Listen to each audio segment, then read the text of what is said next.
যে আকিদা ভুলে যাওয়ার কারণে মুসলিম উম্মার ভ্রাতৃত্ব এবং মুসলিম উম্মার সম্পর্ক এবং আমাদের পারস্পরিক যে হৃদ্যতা এবং মহাব্বত এবং আমাদের মুসলমানদের জন্য একে অপরের যে কষ্ট এবং একে অপরের যে সহযোগিতা, যেটা আমাদের মাঝ থেকে বিদায় নিয়েছে, এমন একটি ভুলে যাওয়া আকিদা এবং গুরুত্বপূর্ণ ইমানের একটি অংশ আল ওয়ালা ওয়াল বারার আকিদা সম্বন্ধে আমরা ইনশাল্লাহ সংক্ষেপে কিছু আলোচনা করার চেষ্টা করব ইনশাআল্লাহুল আজিজ। আল ওয়ালা ওয়াল বারা আকিদা, আমি ভূমিকা ছাড়াই আমি শুরুর দিকে চলে যাচ্ছি, যেহেতু লম্বা আলোচনা আমরা চেষ্টা করব অল্প সময়ের মধ্যে কথাগুলো শেষ করার। আল ওয়ালা ওয়াল বারার আকিদা, আমরা নাম তো শুনেছি। আল ওয়ালা ওয়াল বারা আকিদা এটা বলতে কি বোঝায় এবং এই আকিদা আমাদের জন্য জানা এবং বোঝা কেন জরুরি। প্রথম বিষয় হলো আল ওয়ালা ওয়াল বারা এই আকিদা এটা এমন দুর্লভ, বিরল এবং একটি হারিয়ে যাওয়া আকিদা, যেই আকিদার ব্যাপারে আমাদের উপমহাদেশে এবং পুরা পৃথিবীতেই মুসলমানদের সাধারণ থেকে শুরু করে অনেক আলেম সম্প্রদায় পর্যন্ত এই আকিদা সম্বন্ধে গাফেল এবং উদাসীন, যার কারণে আজকে পুরা মুসলিম উম্মাহ জুলুম এবং নির্যাতনের শিকার হওয়া সত্ত্বেও আমাদের মুসলমানদের মাঝে মুসলমানদের প্রতি ভালোবাসা, হৃদ্যতা এবং তাদের প্রতি টান এবং আমাদের মহাব্বত অনুভব হয় না। আমরা এক মুসলমান আর এক মুসলমানের বিপদে, এক মুসলমান আর এক মুসলমানের কষ্টে আমরা ব্যথিত হতে পারি না। আমরা নিজেদেরকে কাঁটাতারে বেড়া জালে আমরা নির্দিষ্ট সীমারেখা ভূখণ্ডের মধ্যে থেকে আমরা এক ভূখণ্ডের মুসলমানদের ব্যথা অন্য ভূখণ্ডের মুসলমান অনুভব করি না। এটার পেছনে মৌলিক কারণগুলোর মধ্যে অন্যতম কারণ হলো আল ওয়ালা ওয়াল বারার আকিদা না থাকা। এই জন্য আল ওয়ালা ওয়াল বারার আকিদা এটা শুধু মুসলমানদের ঈমান রক্ষার জন্যই নয়, বরং মুসলমানদের ভ্রাতৃত্ব এবং মুসলমানদের পারস্পরিক সম্পর্ক এবং মুসলমানদের ঐক্য রক্ষার জন্য অতীব জরুরি। যার কারণে আল ওয়ালা ওয়াল বারার আকিদা যদি মুসলমানদের মধ্যে ফিরে আসে, তাহলে মুসলমানদের মধ্যে ঐক্য, ভালোবাসা ফিরে আসবে এবং মুসলমানদের রাজত্ব এবং মুসলমানদের ঐক্য এবং মুসলমানদের পুরা পৃথিবীতে তাদের শাসন ব্যবস্থাও কায়েম হবে। এই কারণে এটা ঈমানের জন্য যতটুকু গুরুত্বপূর্ণ, ততটুকুই গুরুত্বপূর্ণ পুরা পৃথিবীতে মুসলমানদের ক্ষমতা এবং শাসন ব্যবস্থা ফিরে আনার জন্য। এই কারণে আল ওয়ালা ওয়াল বারার আকিদা এটা আমাদের জন্য ভালোভাবে অনুধাবন করা এবং এটার শর্ত এবং এটার সংজ্ঞা এবং এটার যে সকল আলোচনা রয়েছে সেগুলো পুরোপুরিভাবে হৃদয়ঙ্গম করার জন্য আমরা চেষ্টা করবো ইনশাল্লাহ। আমরা প্রথমে যাচ্ছি আল ওয়ালা বারার আকিদার যে দুটো শব্দ, আল ওয়ালা ওয়াল বারা কাকে বলে। আল ওয়ালা ওয়াল বারা দুটো আরবি শব্দ। আল ওয়ালা উ এটার অর্থ, এটা সাহাবে মুনজিদ গ্রন্থ, একটি অভিধান গ্রন্থ রয়েছে, সে গ্রন্থে এটার বেশ কিছু অর্থ লিখেছেন। তার মধ্যে কিছু অর্থ রয়েছে আল মুহাব্বাতু বা ভালোবাসা, আর সাদাকাতু মৈত্রী সম্পর্ক, এবং আল করাবাতু নিকটাত্মীয় বা নৈকট্য, আল মুলক বা আল মিল্কু মালিকানা। আরেকটি অর্থ রয়েছে আল নুসরতু সাহায্য সহযোগিতা। মৌলিকভাবে সকল অভিধানকে সামনে রাখলে আল ওয়ালার দুইটা মৌলিক অর্থ পাওয়া যায়, একটি হলো আল মুহাব্বাতু আর একটি হলো আল নুসরতু, ভালোবাসা এবং সাহায্য সহযোগিতা করা। এটা হচ্ছে আল ওয়ালা শব্দের আবিধানিক অর্থ।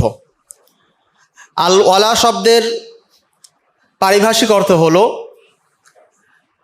আল হুব্বুলিল্লাহ ওয়ালি রাসূলিহি ওয়ালি দীনিহি ওয়ালিল মুমিনিন, আল্লাহর জন্য, তার রসুলের জন্য, তার দ্বীনের জন্য এবং মুমিনদের জন্য ভালোবাসা রাখা, ওয়ানুসরাতুহুম এবং তাদেরকে সাহায্য করা। এটা হচ্ছে আল ওয়ালা শব্দের পারিভাষিক সংজ্ঞা, পারিভাষিক অর্থ। এখানে চারটা জিনিসের প্রতি ভালোবাসা থাকতে হবে: আল্লাহর জন্য ভালোবাসা, রসুলের জন্য ভালোবাসা, তার দ্বীনের জন্য ভালোবাসা এবং সকল মুমিনের জন্য ভালোবাসা। পাশাপাশি আল্লাহকে, তার রসুলকে, তার দ্বীনকে এবং মুমিনদেরকে সাহায্য এবং সহযোগিতা করা। এই দুইটা মৌলিক বিষয় দ্বারাই আল ওয়ালা এর আকিদা গঠিত। আর আল বারা শব্দটি এটাও আল বারিয়া শব্দ থেকে আসছে, বারিয়া ইয়াবরাউ। আল বারাআতু শব্দের বেশ কিছু অর্থ রয়েছে, সকল অভিধানকে সামনে রাখলে তিনটা মৌলিক অর্থ পাওয়া যায়। একটি অর্থ হলো আত-তাখাল্লুসু মুক্তি পাওয়া, নিষ্কৃতি পাওয়া। আত-তানাজ্জুহু পবিত্র হওয়া, কোনো নাপাক থেকে, কোনো খারাপ বৈশিষ্ট্য থেকে, মন্দ কোনো গুণ থেকে বা বৈশিষ্ট্য থেকে মুক্ত হওয়া আত-তানাজ্জুহ। আত-তাবাউদ দূরত্ব অবলম্বন করা, দূরে সরে যাওয়া, কারো থেকে, কারো ক্ষতি থেকে বাঁচার জন্য দূরে সরে যাওয়াকে বলা হয় আল বারাআহ। আল বারাআতে তিনটা অর্থ পাওয়া যায়। একটি হচ্ছে আল বারাআতে তাখাল্লুস, নিষ্কৃতি বা মুক্তি। দ্বিতীয় নম্বর অর্থ হলো আল বারাআতে প্রথম অর্থ বলছি আর তাখাল্লুস, মুক্তি, নিষ্কৃতি। দুই নম্বর অর্থ হচ্ছে আর তানাজ্জু, কারো থেকে পবিত্র হওয়া, কারো থেকে নিষ্কৃতি পাওয়া, কোনো জিনিস থেকে পাক পবিত্র হওয়া। তিন নম্বর অর্থ আল তাখাল্লুস আর তানাজ্জু আর তাবাউদ, দূরে সরে যাওয়া, কারো থেকে দূরত্ব অবলম্বন করা। এটার নাম হচ্ছে আল বারাআহ। তাহলে বারাআতের মধ্যে মৌলিকভাবে আমরা যদি হিসাব করি, মৌলিকভাবে দুইটা অর্থ রয়েছে। একটি অর্থ হচ্ছে তার থেকে মুক্ত ঘোষণা করা, তার থেকে আলাদা হয়ে যাওয়া। দ্বিতীয় নম্বর হচ্ছে তার সঙ্গে শত্রুতা এবং তার প্রতি বিদ্বেষ পোষণ করা। এটা হচ্ছে আল বারাআতের মৌলিক বা তার আবিধানিক অর্থের মূল অর্থ। এখান থেকেই তার পারিভাষিক অর্থ বের হয় যে আল বারাআত বলা হয় যে সকল কুফরি ব্যবস্থা এবং তাগুতি ব্যবস্থার প্রতি ঘৃণা এবং বিদ্বেষ রাখা, এবং সত্তাগত, আদর্শগত এবং বস্তুগত সকল কাফের এবং তাগুতের প্রতি বিদ্বেষ পোষণ করা এবং তাদের প্রতি সততা রাখা। এটা হচ্ছে আল বারাআতের পারিভাষিক অর্থ। তাহলে আমরা আল ওয়ালার শাব্দিক অর্থ পেলাম। আল ওয়ালা শব্দের শাব্দিক অর্থ ছিল ভালোবাসা এবং সাহায্য করা। আর বারাআতের শাব্দিক অর্থ আমরা বলেছিলাম, বারাআতের শাব্দিক অর্থ নিষ্কৃতি, পবিত্রতা এবং দূরে সরে যাওয়া। আর আল ওয়ালা শব্দের পারিভাষিক অর্থ বলেছি আমরা যে পারিভাষিক অর্থ চারটা জিনিসের প্রতি ভালোবাসা রাখা এবং চারটা জিনিসকে সাহায্য করা: আল্লাহ, তার রসুল, তার দিন এবং মুমিন। এই চার শ্রেণীকে ভালোবাসা, তাদেরকে সাহায্য করা এবং তাদের সাথে সুসম্পর্ক বজায় রাখা, এটা হচ্ছে আল ওয়ালার আকিদার সার কথা। এটাই হলো তার মূল সংজ্ঞা। আর আল বারাআর মূল সংজ্ঞা হচ্ছে যে সকল কুফরি ব্যবস্থা, সকল তাগুতি ব্যবস্থার প্রতি বিদ্বেষ রাখা এবং সকল সত্তাগত, বস্তুগত এবং আদর্শগত সকল কাফের এবং তাগুতের প্রতি বিদ্বেষ এবং ঘৃণা রাখা এবং তাদের প্রতি শত্রুতা রাখা। এইটাই হচ্ছে আল ওয়ালা এবং বারার আকিদার সার কথা। তাহলে আমরা আল ওয়ালা ওয়াল বারার আকিদা রাখবো, তাদের মৌলিকভাবে চারটা জিনিস মনে রাখতে হবে। চারটা জিনিস মনে রাখলেই আমরা আল ওয়ালা এবং বারার আকিদার মূল কনসেপ্টটা বুঝতে পারবো। আল ওয়ালার জন্য আমরা মৌলিকভাবে দুটো কথা মনে রাখবো, একটা হলো ভালোবাসা আর একটা হলো সাহায্য করা। আর আল বারার জন্য দুইটা আকিদার কথা মনে রাখবো, একটা হচ্ছে বিদ্বেষ রাখা, অন্তরে কারো প্রতি ঘৃণা রাখা। দ্বিতীয় নম্বর হলো কারো প্রতি বাহ্যিকভাবে তার সাথে সম্পর্কের দিক থেকে তার সাথে শত্রুতা রাখা, অর্থাৎ তার থেকে দূরত্ব বজায় রাখা, তাকে কাছে ভিড়তে না দেওয়া, তাকে বন্ধু না বানানো। এটা হচ্ছে আল বারাআর আকিদার সার কথা। তো মৌলিকভাবে এই সংজ্ঞা থেকে আমরা এই আকিদা দুইটার রোকন বা মূল ভিত্তিও বের করতে পারি যে আল ওয়ালা এই আকিদার মূল ভিত্তি হচ্ছে ভালোবাসা এবং সাহায্য, আর আল বারা এর আকিদার মূল ভিত্তি হচ্ছে ঘৃণা বা বিদ্বেষ এবং শত্রুতা। এই মৌলিক কথাগুলো সব কুরআন এবং সুন্নাহ দ্বারা প্রমাণিত। আমরা সামনে ইনশাআল্লাহ কুরআন এবং সুন্নাহ থেকে আল ওয়ালা এবং বারার আকিদার এই আকিদাগুলো আমরা ইনশাআল্লাহ প্রমাণ করব। আমরা প্রথমে কোরআনে যাই যে কোরআনে আল ওয়ালা এবং বারার আকিদাগুলো আছে কিনা। অনেকে এই আকিদাগুলো শুনলে মনে করে যে এই আকিদাগুলো নতুন আসছে, কোরআন এবং সুন্নাহ এই আকিদাগুলোর কথা তো আমরা পড়ি নাই বা আমাদেরকে এই কথাগুলো জানানো হয়নি। কিন্তু বস্তুত আমরা মূলত কোরআন এবং সুন্নাহকে পড়া বর্জন করেছি। আমরা ভালোভাবে গভীরভাবে এগুলো পড়িনি বা এগুলো আমরা দেখিনি, যার কারণে এই আকিদাগুলো অনেকের কাছে নতুন মনে হয়, অনেকের কাছে এগুলো মনে হয় যে এগুলো কখনো আমরা শুনিনি। কিন্তু বাস্তবতা হলো কোরআন এবং সুন্নাহর মধ্যে অসংখ্য আয়াত এবং হাদিসের মধ্যে এই আল ওয়ালা এবং বারার আকিদা এটা গুরুত্বপূর্ণভাবে স্পষ্টভাবে এটা বিবরণ রয়েছে। আমরা আজকে বেশ কিছু আয়াত এবং হাদিস ইনশাআল্লাহ এখানে পাঠ করব। 1 নম্বর আয়াত সূরা তাওবার মধ্যে আল্লাহ তাআলা বারাআতের আকিদার ঘোষণা দিয়ে বলছেন, আউযু বিল্লাহি মিনাশ শাইতানির রাজিম, ওয়া আযানুম মিনাল্লাহি ওয়া রাসূলিহি ইয়াওমাল হাজ্জিল আকবার মিনাল নাসি ইয়াওমাল হাজ্জিল আকবার আন্নাল্লাহা বারিউম মিনাল মুশরিকিনা ওয়া রাসূলুহু। আল্লাহ এবং তার রসুলের পক্ষ থেকে মানুষের কাছে এই ঘোষণা দেওয়া হচ্ছে যে আল্লাহ এবং তার রসুল মুশরিকদের থেকে মুক্ত, মুশরিকদের থেকে তারা দায়মুক্ত। এখানে বারিউম মিনাল মুশরিকিন, আল্লাহ তাআলা মুশরিকদের থেকে বারাআত ঘোষণা করেছেন যে মুশরিকদের কোনো দায়িত্ব, মুশরিকদের সাথে কোনো সম্পর্ক, মুশরিকদের প্রতি তার কোনো দায়বদ্ধতা আল্লাহ তাআলা নেই। অরসুলহু, এবং তার রসুলও একইভাবে মুশরিকদের থেকে দায়মুক্ত, তার সকল সম্পর্ক থেকে তারা বিচ্ছিন্ন এবং তাদের সাথে সম্পর্কহীন।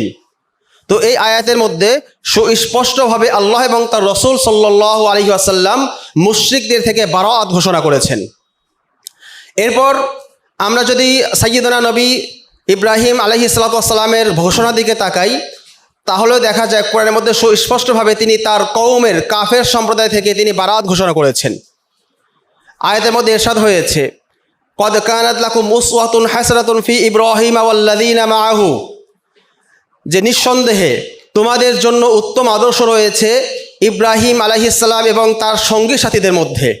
ইজ ক্বালু লিকাওমিহিম, যখন তারা তাদের কওমকে বললেন, তাদের গোত্র এবং জাতিকে ডেকে বললেন, ইন্না বুরাআউ মিনকুম ওয়া মিম্মা তা'বুদুনা মিন দুনিল্লাহ, নিঃসন্দেহে আমরা তোমাদের থেকে মুক্ত, আমরা তোমাদের থেকে সম্পর্কহীন, আমরা তোমাদের সাথে সম্পর্ক ছিন্ন করলাম। ওয়া মিম্মা তা'বুদুনা মিন দুনিল্লাহ, এবং আল্লাহ তাআলা ছাড়া তোমরা যা কিছুর ইবাদত করো, যা কিছুর উপাসনা করো, সে সকল উপাস্য থেকে, সে সকল উপাসনা থেকে আমরা নিজেদেরকে মুক্ত ঘোষণা করলাম। ও বাদা বাইনানা ও বাইনাকুমুল আদাওয়াতু ওয়াল বাগদাউ আবাদান, এবং আমাদের মাঝে এবং তোমাদের মাঝে শত্রুতা এবং বিদ্বেষ শুরু হলো, আবাদান চিরজীবন, চিরস্থায়ীভাবে। হাত্তা তুমিনু বিল্লাহি ওয়াহদা, যতক্ষণ না তোমরা এক আল্লাহর প্রতি ঈমান আনো। এই আয়াতের মধ্যে আল্লাহ তাআলা সাইয়্যিদুনা ইব্রাহিম আলাইহিস সালাতু ওয়াস সালামের যেই দ্ব্যর্থহীন বক্তব্য ছিল তার জাতির প্রতি, কাফের দেশ থেকে সম্পর্কহীনতার যেই বার্তা, ঐতিহাসিক যে ঘোষণা, সেটা আল্লাহ তাআলা স্পষ্টভাবে ঘোষণা করে দিয়েছেন। এই আয়াতের মাঝে যেই শব্দটা আমাদের জন্য দলিল, সেটা হচ্ছে ইন্না বুরাআউ মিনকুম ওয়া মিম্মা তা'বুদুনা মিন দুনিল্লাহ। বুরাআউ শব্দ হচ্ছে বারিউন শব্দের বহুবচন। বারিউন এটা বারাআত শব্দ থেকে আসছে। বারিউন মানে মুক্ত, স্বাধীন, সম্পর্কহীন। তো নবী ইব্রাহিম আলাইহিস সালাম তিনি বলছিলেন যে ইন্না বুরাআউ মিনকুম, আমরা তোমাদের থেকে মুক্ত, তোমাদের সাথে সম্পর্কহীন, তোমাদের সাথে আমাদের কোনো সম্পর্ক নেই। তো এই আয়াতের মধ্যে আল্লাহ তাআলা তার নবী সাইয়্যিদুনা ইব্রাহিম আলাইহিস সালাতু ওয়াস সালাম, তার যে বারাআত, তার যে মুক্ত ঘোষণা, তো এই আয়াতের মধ্যে আল্লাহ তাআলা তার নবী, আমাদের নবী সাইয়্যিদুনা ইব্রাহিম আলাইহিস সালামের যেই দ্ব্যর্থহীন যে ঘোষণা ছিল, এই ঘোষণার মধ্যে স্পষ্টভাবে বেশ কিছু আকীদা পাওয়া যায়। তার মধ্যে প্রথম আকীদা হলো যে মুমিন মাত্রই সে কাফেরদের থেকে, মুশরিকদের থেকে সে নিজেকে দায় মুক্ত, নিজেকে মুক্ত ঘোষণা করবে, তার থেকে সম্পর্ক ছিন্নের ঘোষণা দিবে। দ্বিতীয় নম্বর হলো ইব্রাহিম আলাইহিস সালাম শুধু এতটুকু কথা বলে তিনি ক্ষান্ত থাকেননি, এরপরে তিনি বলেছেন ও বাদা বাইনানা ও বাইনাকুমুল আদাওয়াতু ওয়াল বাগদাউ, আমাদের মাঝে এবং তোমাদের মাঝে দুইটা জিনিস আজকে থেকে শুরু হলো। এক নম্বর হচ্ছে আল আদাওয়াহ, শত্রুতা, ওয়াল বাগদাউ এবং বিদ্বেষ এবং ঘৃণা। সুতরাং বিদ্বেষ এবং ঘৃণা এটা আমাদের জাতির পিতা ইব্রাহিম আলাইহিস সালামের শেখানো আমাদের আকীদা, যেই আকীদাকে আল্লাহ তাআলা মুসলিম উম্মার জন্য উসওয়াতুন হাসানা, উত্তম আদর্শ হিসাবে আখ্যায়িত করেছেন।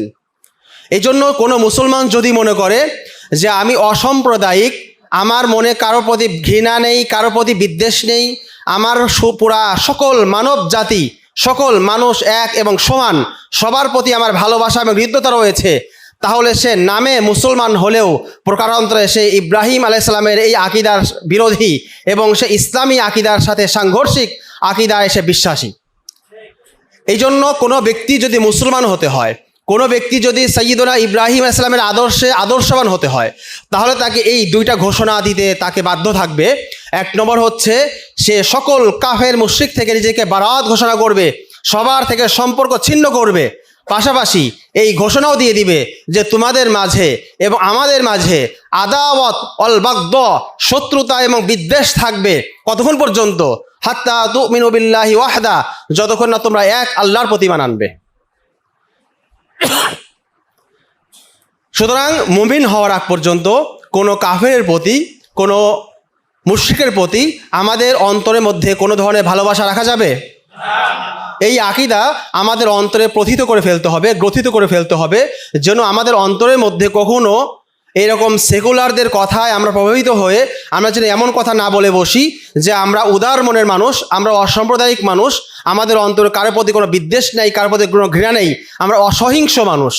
অসহিংস মূলত হিন্দুদের আকিদা, এটা মুসলমানদের আকিদা না। সুতরাং করে মুসলমান অসহিংস হতে পারে না। আপনাকে অবশ্যই একটি আদর্শ, অবশ্যই একটি আকিদা, অবশ্যই একটি মানহাজ লালন করতে হবে, যেই আকিদা এবং মানহাজের সাথে সাংঘর্ষিক, যে আকিদা এবং মানহাজের বিরোধী যারা থাকবে তাদের প্রতি যদি আপনি বিদ্বেষ না রাখেন, তাহলে প্রকারান্তরে আপনি মূলত এই আকিদা বিশ্বাসের প্রতি আপনি বিশ্বাস রাখেন না। আপনি যদি কোনো আকিদা বিশ্বাসী হন, তাহলে ওই আকিদার যারা বিরোধী, এই আকিদাকে যারা নষ্ট করতে চায়, এই আকিদাকে যারা উৎখাত করতে চায়, তাদের প্রতি যদি আপনার ভালোবাসা থাকে, তাহলে মূলত আপনি আকিদাই রাখেননি। সুতরাং মুসলমান মাত্রই আমাদের অন্তরের মধ্যে দুইটা গুণ, দুইটা বৈশিষ্ট্য রাখতে হবে। একটা হচ্ছে ভালোবাসা, আর একটা হলো ঘৃণা। একটা হচ্ছে বন্ধুত্ব, আর একটা হলো শত্রুতা। সুতরাং আমাদের ভালোবাসা এবং বন্ধুত্ব হচ্ছে 4 শ্রেণীর জন্য: আল্লাহর জন্য, তার রসুলের জন্য, তার দ্বীনের জন্য এবং সকল মুমিনের জন্য। এবং আমাদের অন্তরে থাকা যে বিদ্বেষ, আমাদের অন্তরে থাকা যে শত্রুতা, আমাদের অন্তরে থাকা যে ঘৃণা রয়েছে, এটা একমাত্র আল্লাহ এবং তার রসুলের শত্রু যারা মুসলমানের শত্রু, যারা দ্বীনের শত্রু, যারা আমার কোরআনের শত্রু, যারা আমার ইসলামের শত্রু, সেই কাফের এবং মুশরিকদের জন্য আমার এই ঘৃণা এবং বিদ্বেষের এই বৈশিষ্ট্য তাদের জন্য রাখতে হবে। এইটাই নাম হচ্ছে আল ওয়ালা ওয়াল বারা। আমরা কথাগুলো বুঝতে পারছি কিনা? এটা হচ্ছে মৌলিক আকিদা, মৌলিক পয়েন্ট। আমি কোরআন থেকে আয়াত পেশ করলাম, 2টা আয়াত পেশ করছি। আরও আয়াত দেখেন, আল্লাহ তাআলা বলছেন, আউযু বিল্লাহি মিনাশ শাইতানির রাজিম, ইয়া আইয়ুহাল্লাযীনা আমানু লা তাত্তাখিযুল ইয়াহুদা ওয়ান নাসারা আউলিয়া, যে হে মুমিনরা, তোমরা ইহুদি এবং খ্রিস্টানদেরকে তোমরা বন্ধু হিসেবে গ্রহণ করবে না। বন্ধু হিসেবে গ্রহণ করার কোনো সুযোগ নেই। ওমাই ইয়াতাওয়াল্লাহু মিনকুম ফাইন্নাহু মিনহুম, যে ব্যক্তি তাদেরকে, ইহুদি খ্রিস্টান এবং কাফের মুশরিকদেরকে বন্ধু হিসেবে গ্রহণ করবে, সে তাদেরই অন্তর্ভুক্ত হয়ে যাবে। কোরআনের সুস্পষ্ট আয়াত যে আল্লাহ বলছেন কাফের এবং মুশরিকদের তোমরা বন্ধু হিসেবে গ্রহণ করো না। ওমাই ইয়াতাওয়াল্লাহু মিনকুম, তোমাদের মধ্য হতে যে ব্যক্তি তাদেরকে বন্ধু হিসেবে গ্রহণ করবে, ফাইন্নাহু মিনহুম, তার নিঃসন্দেহে সে ব্যক্তি তাদের অন্তর্ভুক্ত হয়ে যাবে। ইন্নাল্লাহা লা ইয়াহদিল কওমাজ যালিমিন, আর আল্লাহ তাআলা জালেম এবং সীমা লঙ্ঘনকারী সম্প্রদায়কে কখনো হেদায়েত দান করেন না।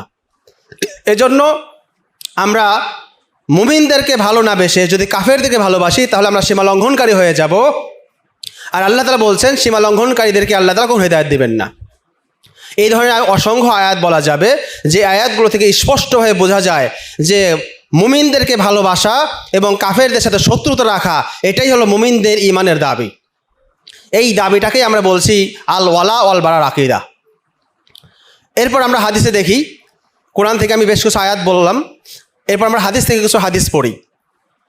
একটি হাদিস আমি খুতবার মধ্যে পড়েছিলাম, মাসালুল মুমিনিন ফি তারাহুমিহিম ওয়া তাওয়াদ্দিহিম ওয়া তাআতুফিহিম, মুসলমানদের দৃষ্টান্ত, তারা পরস্পরের হৃদ্যতা, ভালোবাসা এবং সম্পর্ক, হামদর্দি, এই ক্ষেত্রে মুসলমানদের উদাহরণ হলো মাসালুল জাসাদি, একটা দেহের মতো।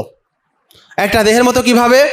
রাসূলুল্লাহ সাল্লাল্লাহু আলাইহি ওয়াসাল্লাম হাদিসের শীর্ষাংশে তার ব্যাখ্যা করে দিয়েছেন যে ইজা কামাসাল জাসাদি, একটা দেহের মতো, যে ইজাস তাকা আজমুন মিনহু, যখন তার একটা অঙ্গ রোগে আক্রান্ত হয়, যখন একটা অঙ্গ অসুস্থ হয়ে যায়, তাদা আলাহু সাইরু জাসাদিহি, তখন তার পুরা শরীর জেগে ওঠে, পুরা শরীর সাড়া দেয়। বিসাহারি ওয়াল হুম্মা, তার জ্বর, রাত্রি বিনিদ্রা, বিভিন্নভাবে অস্থিরতায় তার পুরা শরীর জেগে ওঠে। তাহলে আমাদের যদি হাতে ব্যথা পায়, তাহলে আমার শরীরকে এই কথা বলে যে হাত ব্যথা পেয়েছে পাক, আমার কষ্ট পাওয়ার কোনো কারণ নেই? এমন কিন্তু বলে না। আল্লাহ রাসূল সাল্লাল্লাহু আলাইহি ওয়াসাল্লাম স্পষ্ট উদাহরণ দিয়ে বুঝিয়ে দিয়েছেন যে একজন মানুষের যেমন এক দেহের একটি অঙ্গে যখন রোগ হয়, কোনো ব্যথা পায়, কোনো কষ্ট পায়, পুরা শরীর যেমন রোগে আক্রান্ত হয়ে যায়, ব্যথা পায়, বিনিদ্রায় রজনী কাটায়, অনুরূপভাবে কোনো মুমিন যদি ব্যথা পায়, কষ্ট পায়, কোনো বিপদে আক্রান্ত হয়, তাহলে অন্য মুমিনরাও তার এক দেহের মতো কি করবে? তারাও জেগে উঠবে, তারাও তার কষ্টে ব্যথিত হবে, তার সাহায্যে এগিয়ে আসবে। আজকে পুরা পৃথিবীতে মুসলমানরা নির্যাতিত কিনা? গাজাতে মুসলমানরা নির্যাতিত, কাশ্মীরে নির্যাতিত, আমাদের বাংলাদেশের ভূখণ্ডে আমাদের সীমানার পাশেই আরাকান অঞ্চলে মুসলমানরা কি পরিমাণ নির্যাতিত, যেটা গাজার মুসলিমদের চাইতেও কিছু ক্ষেত্রে তারা বেশি নির্যাতিত। কিন্তু আমাদের অন্তরে ব্যথা আসে না, কারণ আমাদের জাতীয়তাবাদের কাঁটাতার দিয়ে আমাদের এই অন্তরে ব্যথা আসার পথকে রুদ্ধ করে দেওয়া হয়েছে। আল ওয়ালা ওয়াল বারার আকিদার আলোচনা আমাদের সমাজ থেকে উঠিয়ে দেওয়া হয়েছে। আমাদের সমাজে আলোচনা হয় নামাজ নিয়ে, শবে বরাত নিয়ে, শবে কদর নিয়ে, আমাদের ফজিলতের রোজা নিয়ে, শবে মেরাজ নিয়ে, এই ধরনের আলোচনাগুলো বেশি হয়। কিন্তু মুসলমানদের পরস্পরে হৃদ্যতা, মুসলমান একে অপরের সাহায্য সহযোগিতা, মুসলমানের একজনের কষ্টে আরেকটা ব্যতীত হওয়া, এক মুসলমান আর এক মুসলমান সাহায্য করা ওয়াজিব হওয়া, এই মৌলিক বিধানগুলো আমাদের সমাজে আলোচনা হয় না। যার কারণে আমরা যখন মুসলমান আলোচনা করি তখন বলি কোন দেশি মুসলমান, বাংলাদেশি মুসলমান, হ্যাঁ সে আমার দেশি ভাই, সে আরাকানি মুসলমান, সে বিদেশি, তার জন্য আমার এত অন্তর পড়বে না, তার জন্য আমার চোখের পানি প্রভাবিত হবে না, তার জন্য আমার অন্তর বিগলিত হবে না। কাশ্মীরের ভাই, তার জন্য আমার অন্তর কষ্ট পাবে না। গাজার ভাই, তার কথা ভিডিও দেখে আমি শুধু স্ক্রল করে চলে যাব, কিন্তু আমার অন্তর প্রভাব সৃষ্টি করবে না। এইভাবে এই কাঁটা তারের বেড়া এসে আল ওয়ালা ওয়াল বারা আকিদা নষ্ট করে দিয়ে আমাদের মুসলমানদের মধ্যে 57টি ভাগ করে দিয়ে মুসলমানদেরকে বিক্ষিপ্ত করে রাখা হয়েছে, যাতে মুসলমানদের রাজত্ব এবং ক্ষমতা পৃথিবীতে প্রতিষ্ঠিত না হয়। আজকে যদি আল ওয়ালা ওয়াল বারার আকিদা ঠিক থাকতো, তাহলে আজ 57টা ভাগ থাকতো না। আজকে সকল মুসলমান এক দেহের মতো হতো, এবং এক মুসলমান যখন বিপদে আক্রান্ত হতো, তার সকল মুসলমান একসাথে নারায়ে তাকবীর দিয়ে সেই মুসলমানকে সাহায্য করার জন্য সবাই এগিয়ে আসতো। তখন কাফের এবং মুশরিকরা কোনো মুসলমানের বিরুদ্ধে জুলুম করার, কোনো মুসলমানকে কোনো শায়েস্তা করার, কোনো মুসলমানের বিরুদ্ধে কোনো অস্ত্র হাতে নেওয়ার কখনো সাহস পেত না। এই জন্য আল ওয়ালা ওয়াল বারা আকিদাগুলো খুবই নিরীহ আকিদা মনে হয়, কিন্তু এটা নিরীহ আকিদা না। এটা আমাদের ইমানকে জাগ্রত করার আকিদা। এটা মুসলমানদেরকে আবার সেই আমাদের পূর্ব যুগে আমাদের সোনালী অতীতের দিকে ফিরিয়ে নেওয়ার আকিদা। এটা মুসলমানদের মুসলমানিত্ব, আমাদের ইসলামের যেই আমাদের শৌর্যবীর্য, এটাকে জাগিয়ে তোলার আকিদা। এই জন্য এই আকিদাগুলোকে আমরা ভালো করে অনুধাবন করি। আমার সময় কম, আমি খুব সামনে লম্বা আলোচনা, আমি কথাগুলো সংক্ষেপে বলার চেষ্টা করব, কথাগুলো অনুধাবন করার চেষ্টা করবো ইনশাল্লাহ, যেন এই আকিদাগুলো আমাদের অন্তরে পৌঁছে যায়, এবং এই কথাগুলোর জন্য আমরা নিজেরাও আমল বোঝার চেষ্টা করব, এবং আমাদের অন্য ভাই যারা আছে, আমাদের পরিবার যারা, তাদেরকে আমরা কথাগুলো পৌঁছে দেওয়ার চেষ্টা করব। আচ্ছা, আমরা হাদিস নিয়ে কথা বলছিলাম, হাদিসে একটি হাদিস তেলাওয়াত করছি, আরেকটি হাদিস তেলাওয়াত করি। আরেকটি হাদিসের মধ্যে যেটা আমি খুতবার মধ্যে পাঠ করেছিলাম, রাসূলুল্লাহ সাল্লাল্লাহু আলাইহি ওয়াসাল্লাম ইরশাদ করেছেন, আমি যখন রাসূল সাল্লাল্লাহু আলাইহি ওয়াসাল্লামের নাম বলবো তখন আমাদের সবার জন্য ওয়াজিব হয়ে যাবে সাল্লাল্লাহু আলাইহি ওয়াসাল্লাম বলা। এটা রাসূল সাল্লামের হক, এটা রাসূল সাল্লাম আমাদের প্রতি তার দাবি, তার অধিকার, যে তার নাম যখন উচ্চারণ করা হবে তখন আমরা সবাই দরুদ পাঠ করব।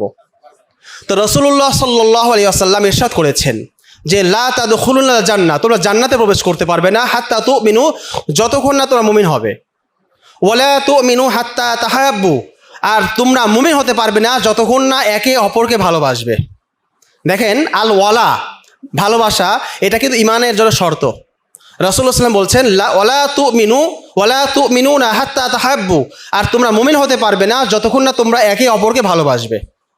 আর ভালোবাসার পদ্ধতি কি? অনেক পদ্ধতি আছে। রাসূলুল্লাহ সাল্লাল্লাহু আলাইহি ওয়াসাল্লাম এই হাদিসের মধ্যে একটা পদ্ধতি কথা বলে দিয়েছেন যে আফালা আদুল্লুকুম আলা শাইইন, আমি কি তোমাদেরকে এমন একটা পদ্ধতি কথা বলে দেব না, ইজা ফাআলতুমুহু, যখন তোমরা ওই আমলটা করবে, তাহাবাবতুম, তোমরা পরস্পরে মহব্বত করতে পারবে। আফশুস সালাম বাইনাকুম, তোমরা নিজেদের মধ্যে সালামের প্রচার এবং প্রসার ঘটাও। সালামের প্রসার ঘটলে পরস্পরের ভালোবাসা বৃদ্ধি পায়। দেখবেন কারোর সাথে যদি ঝগড়া হয়, কারোর সাথে শত্রুতা থাকে, আপনি যদি কাউকে সালাম দেন, দেখবেন তার অন্তর নরম হয়ে যাবে, আপনার প্রতি তার অন্তর আগ্রহী হবে, আপনার প্রতি আকর্ষিত হবে, আপনার প্রতি যদি কোনো রাগ থাকে রাগটা কমে যাবে। এই জন্য সালামের মাধ্যমে রাসূলুল্লাহ সাল্লাল্লাহু আলাইহি ওয়াসাল্লাম মুমিনদের মাঝে ভালোবাসা বৃদ্ধির একটা আমল বলে দিয়েছেন। আরও অনেক আমল রয়েছে, কিন্তু এই হাদিস থেকে আমাদের দলিল হলো যে ভালোবাসা না থাকলে, মুসলমানদের পারস্পরিক ভালোবাসা না থাকলে সে মুমিন হতে পারবে না, আর মুমিন না হতে পারলে জান্নাতে প্রবেশ করতে পারবে না। এই ধরনের আরও অনেক হাদিস রয়েছে। আরেকটা হাদিস আমি তেলাওয়াত করছি। আব্দুল্লাহ ইবনে জারির আল বাজালি রাদিয়াল্লাহু তাআলা আনহু তিনি বলছেন যে, তিনি বলেন যে আমি রাসূলুল্লাহ সাল্লাল্লাহু আলাইহি ওয়াসাল্লাম বললাম যে রাসূলুল্লাহ, আমাকে বায়াত নিন, আমাকে কিছু শর্ত দিন, আমাকে কিছু শর্ত বলেন, যে শর্তের ভিত্তিতে আপনি আমাকে বায়াত নেবেন।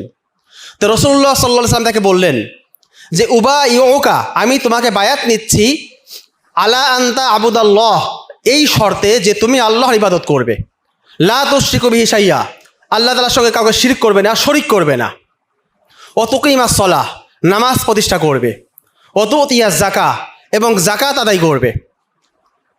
এরপর শেষের দুইটা শব্দ খেয়াল করি আমরা। এই শেষের দুইটা শব্দ রাসূল বলেছেন, ও তাংসাহাল মুসলিম ও তাবরা মিনাল মুশরিক, মুসলমানদের কল্যাণ কামনা করবে এবং মুশরিকদের থেকে নিজেকে মুক্ত ঘোষণা করবে। এটা সুস্পষ্ট হাদিসের মধ্যে আল ওয়ালা ওয়াল বারার আকীদা দলিল। এই হাদিসের মধ্যে রাসূলুল্লাহ সাল্লাল্লাহু আলাইহি ওয়াসাল্লাম সাহাবায়ে কেরামের বায়াত নিয়েছেন এই 6টা শর্তে। এক নম্বর হচ্ছে আল্লাহর ইবাদত করবে, আল্লাহর সাথে কাউকে শরিক করবে না, নামাজ প্রতিষ্ঠা করবে, জাকাত আদায় করবে। 5 নম্বর হচ্ছে মুসলমানদের কল্যাণ কামনা করবে। ওয়া তাংসাহাল মুসলিম, মুসলিমের জন্য তুমি কল্যাণ কামনা করবে, তার জন্য তুমি ভালো চাইবে, তার জন্য তুমি সাহায্য সহযোগিতা করবে। আর 6 নম্বর হচ্ছে ও তাবরা মিনাল মুশরিক, এবং মুশরিকদের তুমি নিজেকে মুক্ত ঘোষণা করবে, কোনো সম্পর্ক নাই। ও লা হাওয়াদা, কোনো ধরনের হৃদ্যতা, কোনো ধরনের সম্পর্ক, কোনো ধরনের তার সাথে সুসম্পর্ক রাখার কোনো অবকাশ নেই। মুশরিকদের থেকে দূরে থাকা, কাফেরদের থেকে সম্পর্ক ছিন্ন করা, এটা আপনার ইমানের জন্য জরুরি। এই হাদিসগুলো, এই আয়াতগুলো আমাদের সামনে খুব কম তেলাওয়াত করা হয়, যার কারণে আমরা কাফের মুশরিকদের সাথে অনবরত আমরা কোনো ধরনের চিন্তা ভাবনা ছাড়াই আমরা মেলামেশা করি, তাদের সাথে সম্পর্ক রাখি, তাদের সাথে বন্ধুত্ব তৈরি করি। এমনকি বর্তমান সময়ে আমাদের দেশে এই যে ভাগোয়া লাভ নামে একটা ট্র্যাপ তৈরি হয়েছে, যেখানে হিন্দু মুসলিম তারা বলে যে ধর্মের কোনো ভেদাভেদ রাখা যাবে না, প্রত্যেক মানুষ একে অপরের মানবতার ভাই। এই সূত্রকে সামনে রেখে হিন্দু ছেলেরা মুসলিম মেয়েদের সাথে সম্পর্ক করে, তাদের সাথে খারাপ সম্পর্ক তৈরি করে, তাদের পেটের মধ্যে সন্তান দিয়ে তারা পালিয়ে যাচ্ছে। অনেক মেয়েকে তারা পতিতালা বিক্রি করে দিচ্ছে, অনেক মেয়েকে তারা মেরে ফেলতেছে। এই ধরনের হাজারো না লাখো ঘটনা ঘটতেছে বাংলাদেশে এবং ভারতে তো আরও বেশি। এটার একমাত্র কারণ হচ্ছে আপনার আল বারার আকীদা নাই। আপনি যদি আপনার বোনকে, আপনার মেয়েকে, আপনার স্ত্রীকে, আপনার আত্মীয়কে যদি আকীদা শিখাতেন, তাহলে সে হিন্দুর আশপাশেও যেত না, সে হিন্দু থেকে দূরে থাকতো। একান্ত বাধ্য না হলে কোনো অমুসলিমের সাথে মুসলমানের সম্পর্ক রাখা জায়েজ নেই। আমি এটা সামনে আলোচনায় বলবো ইনশাল্লাহ। তা মৌলিকভাবে দলিলগুলো আলোচনা শেষ করি। হাদিস থেকে আমি বেশ কয়েকটা হাদিস তেলাওয়াত করলাম। এরপরে 3 নম্বর আসেন দলিল এজমা। শরীয়তের 4টা দলিল রয়েছে, কোরআন, সুন্নাহ, ইজমা, কিয়াস। আমি 2টা দলিল দিলাম, কোরআন থেকে 3টা আয়াত, হাদিস থেকে 3টা হাদিস তেলাওয়াত করলাম। 3 নম্বর এজমা থেকে দলিল দিচ্ছি আমি। ফুকাহে কেরামের এজমা। এজমাটা দেখেন, ইমাম ইবনে হাজম রাহিমাহুল্লাহ তাআলা আল মুহাল্লা কিতাবের মধ্যে লিখেছেন। তিনি একটি আয়াত তিনি বলেছেন যে কওলুল্লাহি তাআলা ওমাই ইয়াতাওয়াল্লাহু মিনকুম ফাইন্নাহু মিনহুম ইন্নামা হুয়া আলা যাহিরিহি। ইমাম ইবনে হাজম রাহিমাহুল্লাহ বলছেন যে আল্লাহ তাআলা কোরআনের মধ্যে যে একটি আয়াত বলেছেন, যে ব্যক্তি ইহুদি এবং নাসারাদেরকে বন্ধু হিসেবে গ্রহণ করবে সে তাদেরই অন্তর্ভুক্ত হয়ে যাবে। এই আয়াতটা তিনি বলছেন ইন্নামা হুয়া আলা যাহিরিহি, এই আয়াতটা তার বাহ্যিক অর্থই উদ্দেশ্য। বিআন্নাহু কাফিরুন মিন জুমলাতিল কুফফার ফাকাত, নিঃসন্দেহে সে কাফেরদের একজন হয়ে যাবে। যে ব্যক্তি ইহুদি, নাসারা, খ্রিস্টানদের সাথে সম্পর্ক রাখবে, তাদের সাথে বন্ধুত্ব স্থাপন করবে, ইমাম ইবনে হাজম বলছেন যে এই আয়াতটা স্পষ্ট বাহ্যিক অর্থেই এই আয়াতের অর্থ হবে যে সে নিঃসন্দেহে একজন কাফেরদের অন্তর্ভুক্ত। শেষের কথা তিনি আরও মজবুতের সাথে বলেছেন, এজমা কথা বলেছেন, ওয়াহাজা হক্কুন লা ইয়াখতালিফু ফীহি ইসনানি মিনাল মুসলিমিন। এটা এমন চূড়ান্ত সত্য কথা, এত স্পষ্ট সত্য কথা, যেই ব্যাপারে 2 জন মুসলমান কখনো ইখতিলাফ করতে পারে না। এটা এত সুস্পষ্ট আকীদা, এতই অকাট্য এবং চূড়ান্ত আকীদা, যেই ব্যাপারে 2 জন মুসলমান কখনো ইখতিলাফ করতে পারে না যে এটা কাফের হবে নাকি হবে না, অর্থাৎ এটা সুস্পষ্ট। তো এই বাক্যের মধ্যে ইমাম ইবনে হাজম রাহিমাহুল্লাহ তাআলা এই কথা স্পষ্ট করেছেন যে যদি কাফেরদের সাথে বারাত কেউ না করে, কাফেরদের সাথে যদি সম্পর্ক ছিন্ন না করে, যদি তাদেরকে কেউ বন্ধু হিসেবে গ্রহণ করে, তাহলে কোরআনের আয়াত দ্বারা তিনি প্রমাণ করে দেখিয়েছেন যে সে কাফের, এবং এই কথাও বলেছেন এই মাসআলার মধ্যে কোনো মুসলমানদের ইখতিলাফ নেই। এটা ইজমাই মাসআলা, সকল ইমাম, সকল মুসলমান একমত, এখানে কোনো মতভেদ নাই যে কোনো ব্যক্তি যদি কাফেরদের সাথে সুসম্পর্ক, বন্ধুত্ব রাখে, তাদের দ্বীনের প্রতি মুগ্ধতা রাখে, তাদের সাথে সুসম্পর্ক রাখাটাকে ভালো মনে করে, তাহলে সে ব্যক্তি নিঃসন্দেহে কাফেরদের অন্তর্ভুক্ত হয়ে যাবে। এটা ইজমা। এটা ইমাম ইবনে হাজম রাহিমাহুল্লাহ তাআলা তার মুহাল্লা কিতাবের মধ্যে লিখেছেন। এরপর আমরা 4 নম্বর দলিলের দিকে যাচ্ছি, কিয়াস, যুক্তি। আপনি যদি যুক্তির দিকে তাকান তাহলে আপনি বলেন পৃথিবীতে 2 ধরনের মানুষ রয়েছে। কিছু মানুষ রয়েছে যাদের একটি আদর্শ যাদের একটি আকিদা, যাদের একটি মানহাজ থাকে। আর কিছু মানুষ থাকে যাদের কোনো আকিদা নাই, যাদের কোনো মানহাজ নাই, যাদের কোনো বিশ্বাস নেই। তো যাদের আকিদা, যাদের মানহাজ, যাদের কোনো একটা দর্শন থাকে, তারা আবার দুই প্রকার। তাদের মধ্যে একটা প্রকার হচ্ছে যারা সংশয়বাদী, যারা তাদের বিশ্বাস সঠিক কিনা এই ব্যাপারে নিশ্চিত না। আরেক শ্রেণী আছে যাদের বিশ্বাস চূড়ান্ত এবং তারা মনে করে তারা যে আকিদা, যে দর্শন, যে বিশ্বাস লালন করে এটা চূড়ান্ত হক, এর মধ্যে কোনো সন্দেহ নেই। তা তিনটা শ্রেণী হলো। সুতরাং যাদের কোনো আদর্শ নেই তারা আমাদের হিসাবের বাহিরে। যাদের কোনো আদর্শ নেই তাদের ওয়ালা বাড়ার কোনো দরকার নেই, তারা হচ্ছে গোল আলু, তারা দুনিয়াতে কিছুই করতে পারে না। প্রত্যেক মানুষ পৃথিবীতে, প্রত্যেক জাতি যারাই পৃথিবীতে কোনো কাজ করেছে, যে কোনো ধর্মের হোক না কেন, তাদের অবশ্যই একটা আদর্শ থাকতে হয়। এমনকি সেকুলার যারা, সেকুলারদের কিন্তু আদর্শ আছে, ওদের কিন্তু ধর্ম আছে, ওদের কিন্তু মূলনীতি আছে। আপনি সেকুলারদের সংবিধানগুলো পড়ে দেখেন, ওদের নীতিমালাগুলো দেখেন, ওদের নীতিমালার মধ্যে কিন্তু কিছু কোড আছে, ওদের সীমানা আছে। ওই সীমানা এবং কোডকে আপনি অতিক্রম করতে পারবেন না। তাহলে দেখা যাচ্ছে আপনি সেকুলার হন, মুসলিম হন, অমুসলিম হন, প্রত্যেক ধর্মে বা প্রত্যেক বিশ্বাস, প্রত্যেক দর্শনের ক্ষেত্রে কিছু নীতিমালা, কিছু বিশ্বাস, কিছু মানহাজ থাকে। সুতরাং যাদের মানহাজ, বিশ্বাস নেই তারা আমাদের হিসাবের বাইরে, তারা আমাদের আলোচ্য বিষয় নয়। যাদের বিশ্বাস আছে তারা আবার দুই প্রকার। এক শ্রেণী হলো যাদের বিশ্বাস অকাট্য, চূড়ান্ত, যাদের বিশ্বাস নিয়ে কোনো সন্দেহ নেই। আরেক শ্রেণী হলো যাদের বিশ্বাস নিয়ে একটু সন্দেহ আছে, যেটা সত্য নাকি মিথ্যা, এটা আসলে বাস্তব নাকি অবাস্তব, সন্দেহ আছে। পৃথিবীতে একটা জাতি আছে যেই জাতির বিশ্বাস নিয়ে কোনো সন্দেহ নেই, যেই জাতির আকিদা, মানহাজ নিয়ে কোনো ধরনের অন্তরের মধ্যে কোনো ধরনের সংশয় এবং কোনো ধরনের সন্দেহ কাজ করে না, সেটা হচ্ছে মুসলিম জাতি। মুসলিম জাতি এমন একটা দিন পালন করে, এমন একটা দিন বিশ্বাস করে যেই দিনের মধ্যে লা রাইবা ফিহি, কোনো সন্দেহ নেই। সুতরাং মুসলমানদের আকিদা একমাত্র আকিদা, মুসলমানদের বিশ্বাস একমাত্র বিশ্বাস, যেই বিশ্বাসের মধ্যে সন্দেহের কোনো লেশ মাত্রও নেই। আর মুসলমান ছাড়া বাকি যত ধর্ম আছে, বাকি যত দর্শন আছে, বাকি যত মানহাজ এবং বিশ্বাস আছে, আপনি লক্ষ্য করে দেখবেন, কথা বলে দেখবেন, তাদের বিশ্বাস নড়বড়ে। তাদেরকে যদি জিজ্ঞেস করা হয়, তাদের ধর্মে যখন প্রশ্ন করা হয়, তখন তার জবাব দিতে পারে না। জবাব দিতে না পেরে অনেক সময় বলে যে না, সব ধর্মে ঠিক আছে, সব ধর্মে কিছু ভালো ভালো বিষয় নিতে হবে, সব ধর্মকে সম্মান করতে হবে, এমন কথা বলে কি না? দুঃখজনক ব্যাপার হলো এই কুফরি কথাটা আজকে মুসলমানদের মধ্যে ঢুকে দেওয়া হয়েছে। এই সংশয়বাদীদের এই কথাটা আজকে মুসলমানদের ঈমান নষ্ট করার জন্য আমাদের মুসলমানদের মুখে এই কথা বের করানো হচ্ছে। মুসলমানরা ইদানিং বলতেছে অনেকে যে পৃথিবীর সব ধর্মই ঠিক আছে, সব ধর্মই সব ধর্ম পালন করুক, হ্যাঁ, সব ধর্মের মধ্যে ভালো জিনিসগুলো আমরা গ্রহণ করি, সব ধর্মকেই আমরা সম্মান এবং রেসপেক্ট করি, এমন কথা বলে কি না? এই কথা বলার অধিকার আল্লাহ আপনাকে দেননি। আল্লাহ তাআলা আপনাকে যে অধিকার দেননি, সেই অধিকার নিয়ে কথা বলার অধিকার আপনার নাই। আল্লাহ তাআলা বলছেন ইন্নাদ-দীনা ইনদাল্লাহিল ইসলাম, একমাত্র দিন কোনটা?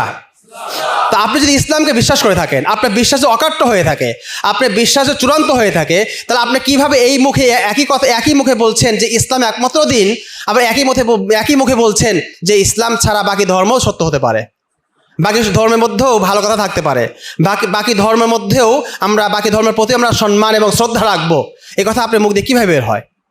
সুতরাং আপনি যদি আপনার বিশ্বাসে অটল থাকেন, আপনার বিশ্বাসে যদি আপনি অবিচল থাকেন, তাহলে আপনার যুক্তির দাবি হলো আপনার এই বিশ্বাস ছাড়া বাকি সকল বিশ্বাসকে অস্বীকার করতে হবে, বাকি সকল বিশ্বাসকে আপনার বাদ দিতে হবে, বাকি সকল বিশ্বাসের সাথে আপনার সম্পর্ক ছিন্ন করতে হবে। আপনি যদি সকল বিশ্বাসকে একসাথে রাখেন, তাহলে আপনি মূলত প্রকৃত বিশ্বাসী না, আপনি মূলত সংশয়বাদী। আর ইসলামে সংশয়বাদী কোনো জায়গা নেই। ইসলাম একমাত্র যে চূড়ান্ত বিশ্বাসী, অকাট্য বিশ্বাসী, যার মধ্যে কোনো সন্দেহ নেই, যার মধ্যে কোনো সংশয় নেই, এইরকম ব্যক্তি একমাত্র মুসলিম হতে পারে। এই জন্য যুক্তির দাবি হলো আপনি যদি অকাট্য, আপনি যে প্রকৃত মুসলমান হয়ে থাকেন, তাহলে আপনার যে বিশ্বাস রয়েছে, আপনার যে আকিদা রয়েছে, এই আকিদার বিপরীত যত আকিদা রয়েছে, এই আকিদাকে যারা খারাপ বলে, এই আকিদাকে যারা পৃথিবী থেকে উৎখাত করতে চায়, এই আকিদার ধারক বাহকদেরকে যারা সন্ত্রাসী এবং জঙ্গি বলে, তাদের সাথে আপনার সম্পর্ক ছিন্ন করা। আপনি যদি সম্পর্ক ছিন্ন না করেন, আপনি যদি তাদের সাথে সুসম্পর্ক বজায় রাখেন, তাহলে বোঝা যাচ্ছে আপনি আপনার আকিদায় বিশ্বাসী না, আপনি মুনাফিক। সুতরাং আল ওয়ালা ওয়াল বারার আকিদার দাবি হলো যে আপনার আকিদার সাথে সাংঘর্ষিক দুনিয়ার যত দর্শন, যত ধর্ম, যত বিশ্বাস, যত মানহাজ রয়েছে, সকল আকিদা, বিশ্বাস, মানহাজকে আপনি অস্বীকার করতে হবে। এবং সেই ধারক বাহক যারা রয়েছে তারা যখন আপনার ইসলামকে বিলীন করতে চায়, আপনার ইসলামকে ধ্বংস করতে চায়, আপনার ইসলামকে পৃথিবী থেকে উৎখাত করতে চায়, তাদের সাথে সম্পর্ক রাখা আপনার বাবার হত্যাকারীর সাথে সম্পর্ক রাখার নামান্তর। আপনার বাবার হত্যাকারীর সাথে আপনার সম্পর্ক রাখতে পারবেন? তাহলে আপনার আল্লাহ আপনার বাবার সাথে সম্মানের বেশি কিনা?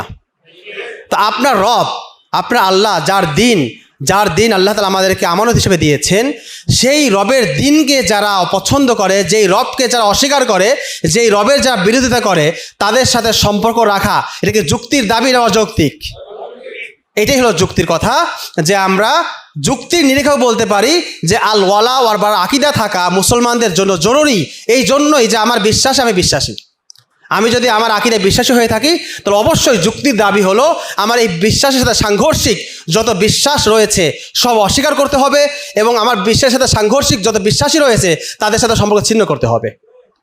সুতরাং কোরআন, সুন্নাহ, ইজমা এবং যুক্তি চারটা দলিলের আলোকেই আমরা প্রমাণ করলাম যে আল ওয়ালা ওয়াল বারার আকীদা এটা ঈমানের অংশ, এবং মুসলমানদের জন্য এই আকীদা এবং এই বিশ্বাস লালন করা এবং বিশ্বাস করা আমাদের জন্য জরুরি। আচ্ছা, আল ওয়ালা ওয়াল বারার আকীদা আমরা আল ওয়ালা ওয়াল বারা কতটুকু রাখবো? মুসলমানদের প্রতি আমাদের ভালোবাসা এবং অমুসলিম বা কাফেরদের প্রতি যে আমাদের শত্রুতা, এটা মানদণ্ড বা পরিমাপ কতটুকু? এটাকে তিনটা পরিমাপ রয়েছে। একটা পরিমাপ হলো মুসলমানদের মধ্যে যারা সলিহুল মুমিনিন, যারা নেককার মুমিন, তাদের জন্য থাকবে আল ওয়ালাউল কামেল, পরিপূর্ণ ভালোবাসা। আর একটা হলো লিল কাফারতি ওয়াত তাওয়াগিত, কাফের এবং তাগুত সম্প্রদায়, তাদের জন্য রয়েছে আল বারাউল কামেল, পরিপূর্ণ সম্পর্কহীনতা। আর তৃতীয় একটা শ্রেণী রয়েছে যাদেরকে বলা হয় ফুসাকুল মুসলিমিন, মুসলমানদের মধ্যে যারা গুনাহগার, যারা গুনাহ করে, এদের জন্য আল ওয়ালাউন নাকেস আল বারাউন নাকেস, কিছু ভালোবাসা থাকবে, কিছু শত্রুতা থাকবে। যতটুকু গুনাহ করবে, যে যতবার গুনাহ করবে তার সাথে তত সম্পর্ক কম থাকবে, আর যে অল্প গুনাহ করবে তাদের সম্পর্ক ছিন্নতা কম থাকবে, ভালোবাসা বেশি থাকবে। অর্থাৎ গুনাহের পরিমাণ যার যত বেশি, তার সাথে আমার সম্পর্কহীনতাও বেশি হবে এবং ভালোবাসা কম থাকবে। আর যার যত গুনাহ কম থাকবে তার প্রতি ভালোবাসা বেশি থাকবে, সম্পর্কহীনতা কম থাকবে। তো গুনাহের পরিমাণ অনুসারে গুনাহগার মুসলমানদের প্রতি আমাদের আল ওয়ালা এবং বারার আকীদা কম বেশ হবে। কিন্তু যারা নেককার মুমিন তাদের জন্য পরিপূর্ণ ওয়ালা রাখতে হবে, আর যারা কাফের মুশরিক তাগুত তাদের প্রতি পরিপূর্ণ বারা রাখতে হবে। এটা হচ্ছে মৌলিকভাবে তিনটা ভাগ। লম্বা আলোচনা, এগুলো সব 2-3 ঘন্টা আলোচনা, আমি 1 ঘন্টার মধ্যে কথা শেষ করতে পারবো কিনা জানি না। আমি এবার আলোচনা করবো যে সবচেয়ে গুরুত্বপূর্ণ পয়েন্ট, যেটা আমার কিছু আলোচনা বাদ দিয়েছি, আমি মানে শেষ আলোচনা করতে চাই। সেটা হচ্ছে আমরা যে কথাগুলো বললাম আল ওয়ালা ওয়াল বারার আকীদা এবং এর সাথে এর সাথে সম্পৃক্ত কিছু দলিল আদি, এই আল ওয়ালা ওয়াল বারার আকীদার সাথে এবং আল ওয়ালা ওয়াল বারার আকীদা না রাখার কারণে আমাদের সমাজে কি কি বিচ্যুতি এবং জাল্লাত এবং কি কি সমস্যা ঘটে, এই সমস্যা সংক্রান্ত প্রায় 13টা সমস্যা আছে। আমি খুব দ্রুত বলার চেষ্টা করব, কথাগুলো আপনারা একটু মনোযোগ সহকারে খেয়াল করবেন, যেহেতু কথাগুলো একটু দ্রুত বলতে হবে, সময় কম। এক নম্বর প্রবলেম যেটা হয় আল ওয়ালা ওয়াল বারার আকীদা না থাকার কারণে বা এই আকীদা না বোঝার কারণে আমাদের সমাজে প্রবলেমটা হয়, সেটা হচ্ছে হুব্বুল কুফফার ওয়া তাওয়াদ্দিহিম, কাফেরদের সাথে ভালোবাসা এবং তাদের সাথে সুসম্পর্ক বজায় রাখি আমরা। আমাদের সমাজে চলতে গিয়ে আমরা বিভিন্ন সময় হিন্দুদের সাথে, খ্রিস্টানদের সাথে বা অমুসলিমদের সাথে আমরা বন্ধুত্ব কায়েম করি। এটা আল ওয়ালা ওয়াল বারার আকীদার বিচ্যুতি। আল ওয়ালা ওয়াল বারার আকীদা না জানা থাকার কারণে অথবা জানা থাকা সত্ত্বেও এই আকীদা আমল না করার কারণে আমাদের এই বিচ্যুতি হয়। এই বিচ্যুতি হওয়ার ক্ষেত্রে আমাদের অনেক সময় ঈমান চলে যায়। আপনি যদি অমুসলিমদের সাথে সম্পর্ক রাখেন, এই সম্পর্ক রাখতে কি হয়, আপনার কুফরের প্রতি আপনার ঘৃণা, কুফরের প্রতি বিদ্বেষ কিন্তু চলে যায়। একটা পর্যায়ে হিন্দুর সাথে মিশতে মিশতে আপনার হিন্দুদের মূর্তি পূজা আপনার কাছে খারাপ লাগে না। আমি একটা উদাহরণ দেই, আমাদের দেশে হিন্দুদের যে ইন্ডিয়ার চ্যানেলগুলো চালু আছে কিনা, এই ইন্ডিয়ার চ্যানেলগুলোর মধ্যে মূর্তি পূজা দেখানো হয় কিনা? এই মূর্তি পূজা দেখানোর কারণে আমাদের বাংলাদেশের মুসলমানদের মধ্যে মূর্তি পূজা যে লানত হয় এবং মূর্তি পূজায় শরিক হলে এটার প্রতি মুগ্ধতা আসলে যে ঈমান চলে যায়, এই আকীদা মুসলমানদের মধ্যে ঢালাওভাবে নাই হয়ে গেছে। আজকে দেখবেন পূজার সময় মুসলমানরা দলে দলে অধিকাংশ দর্শক মুসলমান, কারণ ওই যে কাফেরদের সাথে সম্পর্ক হয়ে গেছে, হয় ক্লাসমেট, নয়তো ইন্টারনেট, নয়তো আপনার টিভি চ্যানেল, বিভিন্ন কারণে আপনি কাফেরদের সাথে যখন সম্পর্ক হয়ে গেছে, দিন বারবার যখন তাদের পূজা দেখছেন, তাদের আপনি শিরিক দেখছেন, এক পর্যায়ে আপনার অন্তর থেকে শিরিকের প্রতি যে বুকস, আদাওয়াত, শত্রুতা, ঘৃণা, বিদ্বেষ, এটা অন্তর থেকে উঠে গেছে। আপনি খেয়াল করে দেখবেন, মুসলমানদের জিজ্ঞেস করবেন, তাদের অন্তরের মধ্যে খারাপ লাগে না। যেখানে আপনার বাবাকে জবাই করা হচ্ছে, আপনি কি দেশে দেখতে পারবেন? যেখানে আল্লাহ তাআলা, যিনি আহকামুল হাকিমিন, আপনি চিন্তা করে দেখেন একটু, যিনি পুরা জাহানের রব, শুধু পৃথিবীর না, পুরা মিল্কওয়ে গ্যালাক্সি বলেন, আবার এ ধরনের মাল্টিভার্স, আরও যতগুলো আপনি ইউনিভার্স আছে, যতগুলো এরকম হাজার হাজার কোটি কোটি গ্রহ আছে, সব কিছুর যিনি স্রষ্টা, সেই স্রষ্টার সাথে শিরিক করে, সেই স্রষ্টার সমক্ষ কক্ষ বানিয়ে, তার মতো একটা মূর্তি বানিয়ে তাকে বিসর্জন দেওয়া হচ্ছে, আর আপনি তাকিয়ে হেসে হেসে দেখছেন। ব্যাপারটা কি ভয়ানক আপনি একটু চিন্তা করেন। ব্যাপারটা আমাদের জন্য সহজ করে দেওয়া হয়েছে। এটা হচ্ছে আল ওয়ালা ওয়াল বারার আকীদা না থাকার কারণে, হুব্বুল কুফফার ও তাওয়াদ্দুহুম, কাফেরদের প্রতি ভালোবাসা এবং কাফেরদের প্রতি সুসম্পর্ক রাখার কারণে আমাদের এই আকীদা নষ্ট হয়ে যাওয়ার কারণে আমরা অজান্তেই, আমরা অবচেতন মনেই আমরা কাফেরদের প্রতি ভালোবাসা লালন করছি এবং আমাদের ঈমান আস্তে আস্তে বের হয়ে যাচ্ছে। এই জন্য এটা হলো এক নম্বর একটা সমস্যা, যেই সমস্যার কারণে আমরা কাফেরদের সাথে সম্পর্ক রাখার কারণে আমাদের কুফুরের প্রতি আমাদের ভালোবাসা এসে যাচ্ছে। কুফুর যে ঘৃণার জিনিস, এই জিনিসটা আমাদের অন্তর থেকে উঠে যাচ্ছে। আমি দলিলগুলো দিচ্ছি না, লম্বা সময় লাগবে, আমি শুধু পয়েন্টগুলো বলে যাচ্ছি। দলিল দিতে গেলে অনেক লম্বা সময় লাগবে। দুই নম্বর যে প্রবলেম, সেটা হচ্ছে আর রেজা বিদিনুল কুফফার, কাফেরদের দিনের প্রতি ভালোবাসা, কাফেরদের দিনকে, কাফেরদের ধর্মকে ভালো মনে করা, কাফেরদের দিনের প্রতি ভালোবাসা লালন করা, এটাও একটা আল ওয়ালা ওয়াল বারার বিচ্যুতি, যেই বিচ্যুতির কারণে আপনি ঈমান নষ্ট হয়ে যাবে। একটা উসুল মনে রাখবেন, আর রেদা বিল কুফরি কুফরুন, আপনি কুফরি কাজ করেননি, কিন্তু কুফরি কাজের প্রতি আপনি সন্তুষ্ট আছেন। আপনি মনে করছেন যে কুফরি কাজ হওয়া ঠিক আছে, এটা তার জন্য অধিকার, এটা করা ঠিক আছে, আপনি রাজি আছেন। এই রাজি থাকার কারণে আপনি ঈমান চলে যাবে। এটাকে বলা হয় আর রেদা বিল কুফরি কুফরুন। এই দলিল, আমি দলিলগুলো বলতে চাচ্ছি কিন্তু সময় নাই। এটা হলো হাতেব বিন আবি বালদা রাদিয়াল্লাহু তাআলা আনহু, তিনি মক্কাতে একটা চিঠি পাঠিয়েছিলেন, লম্বা ঘটনা, অনেক লম্বা ইতিহাস। তো ওই চিঠি পাঠানোর কারণে এটা একটা বড় অপরাধ ছিল। তো রাসূলুল্লাহ সাল্লাল্লাহু আলাইহি ওয়াসাল্লাম এটা ওহীর মাধ্যমে জানতে পেরেছিলেন। পরে যখন তাকে ধরে নিয়ে আসা হলো, এক মহিলাকে মাধ্যমে চিঠি পাঠিয়েছিলেন।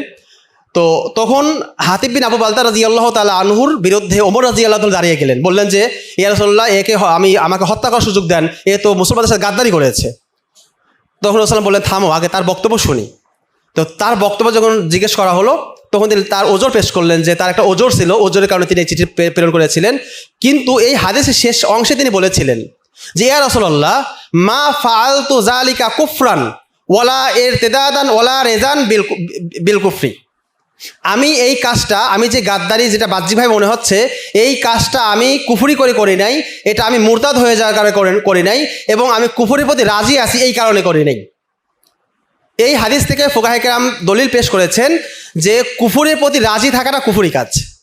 তো ওই সাহাবী ওজর পেশ করেছে, ইয়া রাসূলুল্লাহ, আমি কুফরির প্রতি রাজি থাকার কারণে এই কাজটা করি নাই, আমার অন্য একটা ওজর ছিল, যেটা ভিন্ন একটা ইতিহাস, লম্বা ইতিহাস।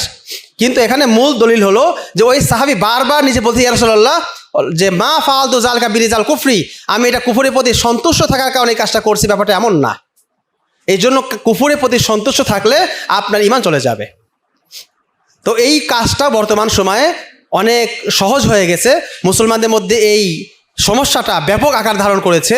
মুসলমান এখন কুফরিকে কুফরি মনে করে না। ডিসেম্বরের 25 তারিখে বড়দিন কিনা, বড়দিনে আপনার যে অনেক বাচ্চাদেরকে টুপি পরান, লম্বা একটা টুপি আছে না, বড়দিনের টুপি, এই টুপিগুলো কেন পরানো হয় এবং এই টুপির মধ্যে ইতিহাস কি? এখানে যে ঈসা আলাইহিস সালামকে তারা বলে যে হত্যা করেছে, শুলিতে চড়ানো হয়েছে, তা তিনি সবার পাপ মোচন করে তিনি চলে গিয়েছেন, এর খ্রিস্টানদের অনেক ভয়ঙ্কর কিছু আকীদা আছে যেটা সরাসরি কোরআনের আয়াতের সাথে সাংঘর্ষিক। এই ধরনের মৌলিক প্রবলেমগুলো খ্রিস্টানরা তাদের কিছু প্রতীকের মাধ্যমে প্রকাশ করে, আর মুসলমান বিক্রেতারা, মুসলমান ব্যবসায়ীরা এটাকে টুপি বানিয়ে মুসলমানদের মধ্যে এগুলো বিক্রি করতেছে এবং মুসলমান এইগুলো তারা উদযাপন করতেছে। আস্তে আস্তে দেখবেন হিন্দুদের বিষয়গুলো কমন হয়ে যাবে। আমাদের ইদানিং অনেক মানুষ হিন্দুদের যেই গলায় যে পরে না, ওই যে ওড়নার মতো কি একটা পোশাক, এগুলো কিন্তু অনেকে ইদানিং গায়ে দেয়। এবং হিন্দুদের আরও কিছু শেয়ার বা প্রতীক আছে, এটা অনেকে ইদানিং পড়তেছে। তো এইভাবে আস্তে আস্তে কুফর শিরিককে সহজ করা হচ্ছে, এটাকে আমাদের জন্য সহজ করা হচ্ছে যেন আমরা এটার প্রতি ঘৃণা না রাখি, এটার প্রতি আমরা সন্তুষ্ট হয়ে যাই। এইভাবে আস্তে আস্তে মুসলমানরা আমরা নামে মুসলমান থাকবো, কিন্তু আমাদের অন্তরের মধ্যে ঈমান থাকবে না। এই জন্য আর রেদা বিল কুফরের প্রতি রাজি থাকা, এটা হলো দ্বিতীয় নম্বর প্রবলেম, যেটা আল ওয়ালা আল বারার আকিদা না থাকার কারণে, আল ওয়ালা আল বারার আকিদা সম্বন্ধে আমাদের উদাসীনতার কারণে এই প্রবলেমগুলো আমাদের মুসলমানদের মধ্যে আসতেছে।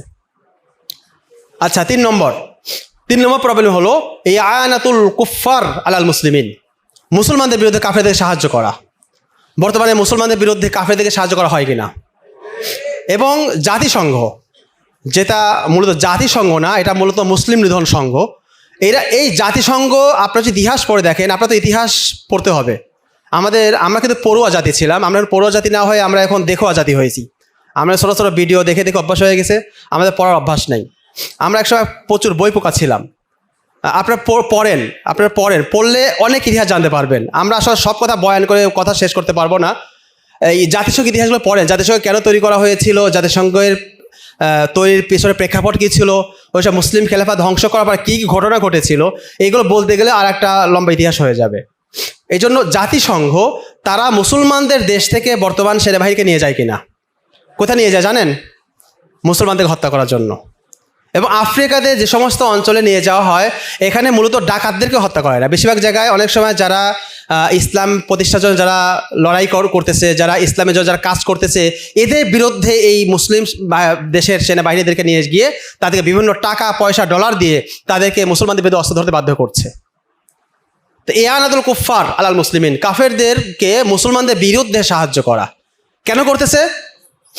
যদি ইসলামের কারণে সাহায্য করে, যদি কোনো ইসলামের বিশেষ বিধান, উদাহরণস্বরূপ কেউ জিহাদ করতেছে, উদাহরণস্বরূপ কেউ ইসলামের মৌলিক কোনো বিধান কাজ করতেছে, এটা কারণে কাফেরা তার প্রতি রাগান্বিত এবং কাফেরা কোনো মুসলমানকে বললো তোমাকে টাকা দেবো, তুমি মুসলমানকে তুমি হত্যা করে আসো, তাহলে এই ব্যক্তি কাফের হয়ে যাবে।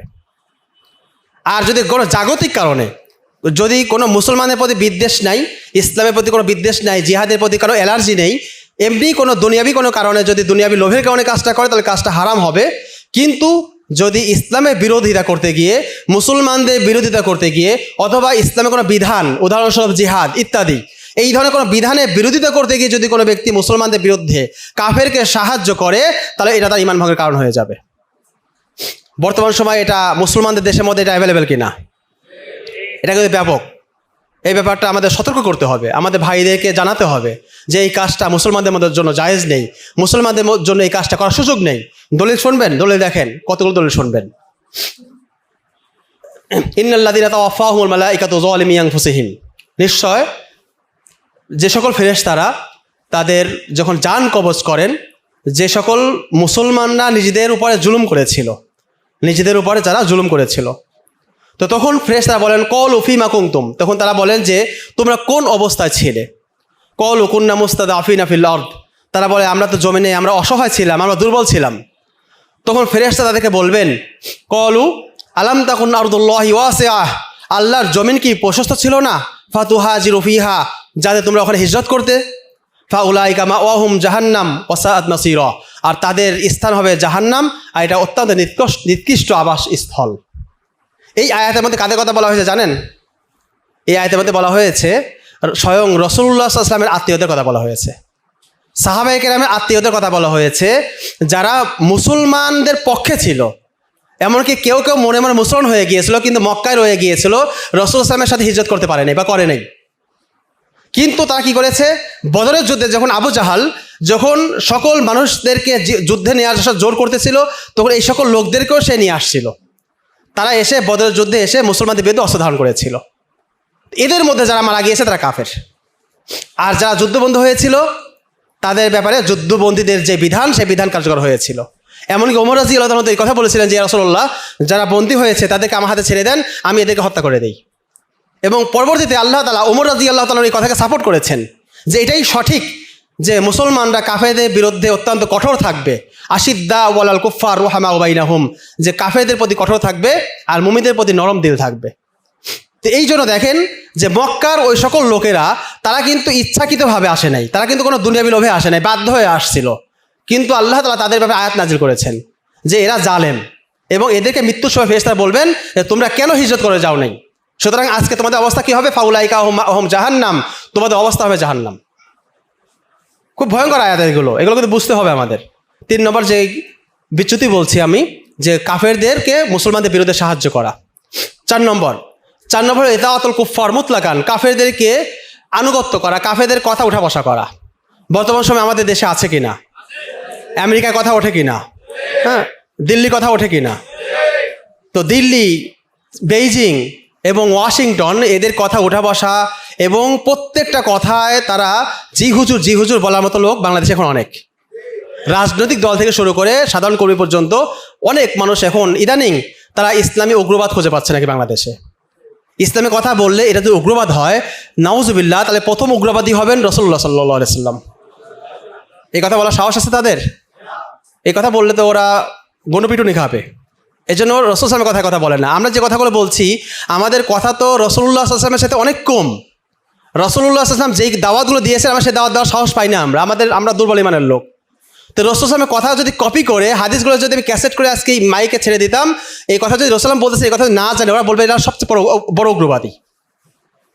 কিন্তু আজকে আমাদের বাংলাদেশে ইসলামের দাওয়াত, ইসলামের কথা, ইসলামের মেইন আকীদা যারা বলছে, এটাকে বলা হচ্ছে বাংলাদেশে উগ্রবাদের উত্থান নাকি হচ্ছে। তো এইগুলো কেন হচ্ছে? ওই যে কাফেরদের আনুগত্য, নিঃশর্ত আনুগত্য। কাফেরদের নিঃশর্ত আনুগত্য করলে আপনার ঈমান থাকবে না, আপনার ঈমান নষ্ট হয়ে যাবে। আল্লাহ তাআলা বলছেন, ইয়া আইয়ুহান নবী ইত্তাকিল্লাহ ওয়ালা তুতিল কাফিরিন ওয়াল মুনাফিকিন, যে হে নবী আপনি আল্লাহকে ভয় করুন এবং কাফের এবং মুনাফিকদের কখনো আনুগত্য করবেন না। এজন্য কাফেরদের যদি কেউ আনুগত্য করে তাহলে আপনাকে দিন শেষে আস্তে আস্তে আপনি ঈমান থেকে বের করে ফেলবে। কয়টা আয়াত শুনবেন? আল্লাহ তাআলা বলছেন, ওয়ালান তারযু আনকাল ইয়াহুদ ওয়ালান নাসারা হাত্তা তাত্তাবিআ মিল্লাতাহুম, যে ইহুদি এবং নাসারা আপনার প্রতি সন্তুষ্ট হবে না যতক্ষণ না আপনি তাদের মিল্লাত, তাদের ধর্ম, তাদের বিশ্বাস, তাদের আকীদাকে পরিপূর্ণভাবে অনুসরণ করবেন। আপনাকে ছাড়বে না, আপনাকে আস্তে আস্তে আস্তে আপনাকে বলবে যে আপনি আজকে উগ্রবাদের বিরুদ্ধে কথা বলেন, আগামীকাল আপনি জামাতের বিরুদ্ধে কথা বলেন, আগামী পরশুদিন আপনি ইসলামের নামাজের বিরুদ্ধে কথা বলেন, এক পর্যায়ে রোজার বিরুদ্ধে কথা বলেন, এক পর্যায়ে ইসলামের বিরুদ্ধে কথা বলেন, এক পর্যায়ে মুসলমানদেরকে শেষ করে দেন। এটাই নিয়ম। ওরা স্টেপ বাই স্টেপ আপনাকে আগাতে থাকবে এবং সর্বশেষ মুসলমানদেরকে নিশ্চিহ্ন করে দেওয়ার আগ পর্যন্ত কখনো কাফের মুশরিক ক্ষান্ত হবে না। এই জন্য আমাদের এখন সতর্ক হতে হবে। ইসলামে কোনো উগ্রবাদের কথা নাই। ইসলামে যা কথা আছে এটাই হলো ইনসাফ এবং আদলের কথা, এটাই হচ্ছে যুক্তির কথা, এটাই হলো সাম্য এবং আমাদের ইনসাফের কথা, এবং এটাই হলো সঠিক কথা। সুতরাং এখানে উগ্রতার এই অভিযোগ এটা মূলত ওয়াশিংটন এবং দিল্লি থেকে আমদানি করা কথা, এটা কোনো আল্লাহ এবং রসুলের কথা হতে পারে না। 5 নম্বর, ইজহারু সাওয়াইল মুসলিমিন ইনদাল কুফফার, মুসলমানদের গোপন কথা কাফেরদের কাছে পাচার করা। আমাদের সমাজের মধ্যে এরকম মীর জাফর আছে কিনা, যারা মুসলমানদের ক্ষতি করার জন্য, যারা মুসলমানদের ভিতরগত গোপন কথা, গোপন সমস্যাগুলো যারা কাফের এবং তাগুতের কাছে পাচার করে মুসলমানদের ক্ষতি করার চেষ্টা করে, এটা ভয়ঙ্করতম অপরাধ এবং আল ওয়ালা ওয়াল বারার আকীদার বিচ্যুতি। 6 নম্বর হচ্ছে গুরুত্বপূর্ণ, আর তাহাকুম ইলা তাগুত, তাগুতের কাছে বিচার প্রার্থনা করা, যেটা বর্তমান সময়ে খুবই কমন এবং খুবই ব্যাপক। এখন তো এমন হয়ে গিয়েছে, স্বামী স্ত্রীর সামনে ঝগড়া হয়েছে, আমি তোমার বিরুদ্ধে আদালতে মামলা করব, এরকম হয়ে গেছে কিনা ব্যাপারটা। এটা ডাল ভাত হয়ে গেছে, ডাল ভাত। অথচ সাহাবায়ে কেরামের কাছে তাগুতের কাছে বিচার নিয়ে যাওয়া পাহাড় মাথায় নেওয়ার সাথে কঠিন ছিল। আপনি একটু চিন্তা করে দেখেন, তাগুতের কাছে বিচার নিয়ে যাওয়া এটা কত বড় অপরাধ, যে আল্লাহ তাআলা আশ্চর্য বোধ করেছেন, আল্লাহ তাআলা আশ্চর্য হয়েছেন। আল্লাহ তাআলা বলছেন যে আলাম তারা ইলাল্লাযীনা ইয়াজউমুনা আন্নাহুম আমানু বিমা উনজিলা ইলাইকা ওয়া মা উনজিলা মিন ক্বাবলিক, আপনি কি ওই সকল লোকদের প্রতি লক্ষ্য করেছেন যারা ধারণা করে যে তারা আপনার প্রতি আনিত বিষয়ের প্রতি ঈমান এনেছে এবং পূর্ববর্তী যে সকল কিতাব নাজিল হয়েছিল সেগুলোর প্রতি ঈমান এনেছে। ইউরিদুনা আইয়াতাহাকামু ইলা তাগুত, তারা তাগুতের কাছে বিচার নিয়ে যেতে চায়, ওয়াকাদ উমিরু আইয়াকফুরু বিহি, অথচ তাদেরকে আদেশ করা হয়েছে তাগুতকে অস্বীকার করার জন্য। তো দেখেন, এই আয়াতের মধ্যে আল্লাহ তাআলা আশ্চর্য বোধ করেছেন, তার নবীকে বলছেন যে আপনি কি ওই সকল লোকে দেখেছেন যারা মনে করে যে তারা ঈমান এনেছে, অথচ তারা কি করে, তাগুতের কাছে বিচার নিয়ে যায়। তো এই আয়াতের প্রেক্ষাপটে একটা হাদিস রয়েছে, যে হাদিসের মধ্যে একটা ঘটনা আছে যে একজন ইহুদি আর একজন মুনাফিকের মাঝে একটা বিষয় নিয়ে বিতর্ক এবং একটা বিষয়ে ঝগড়া হয়েছিল।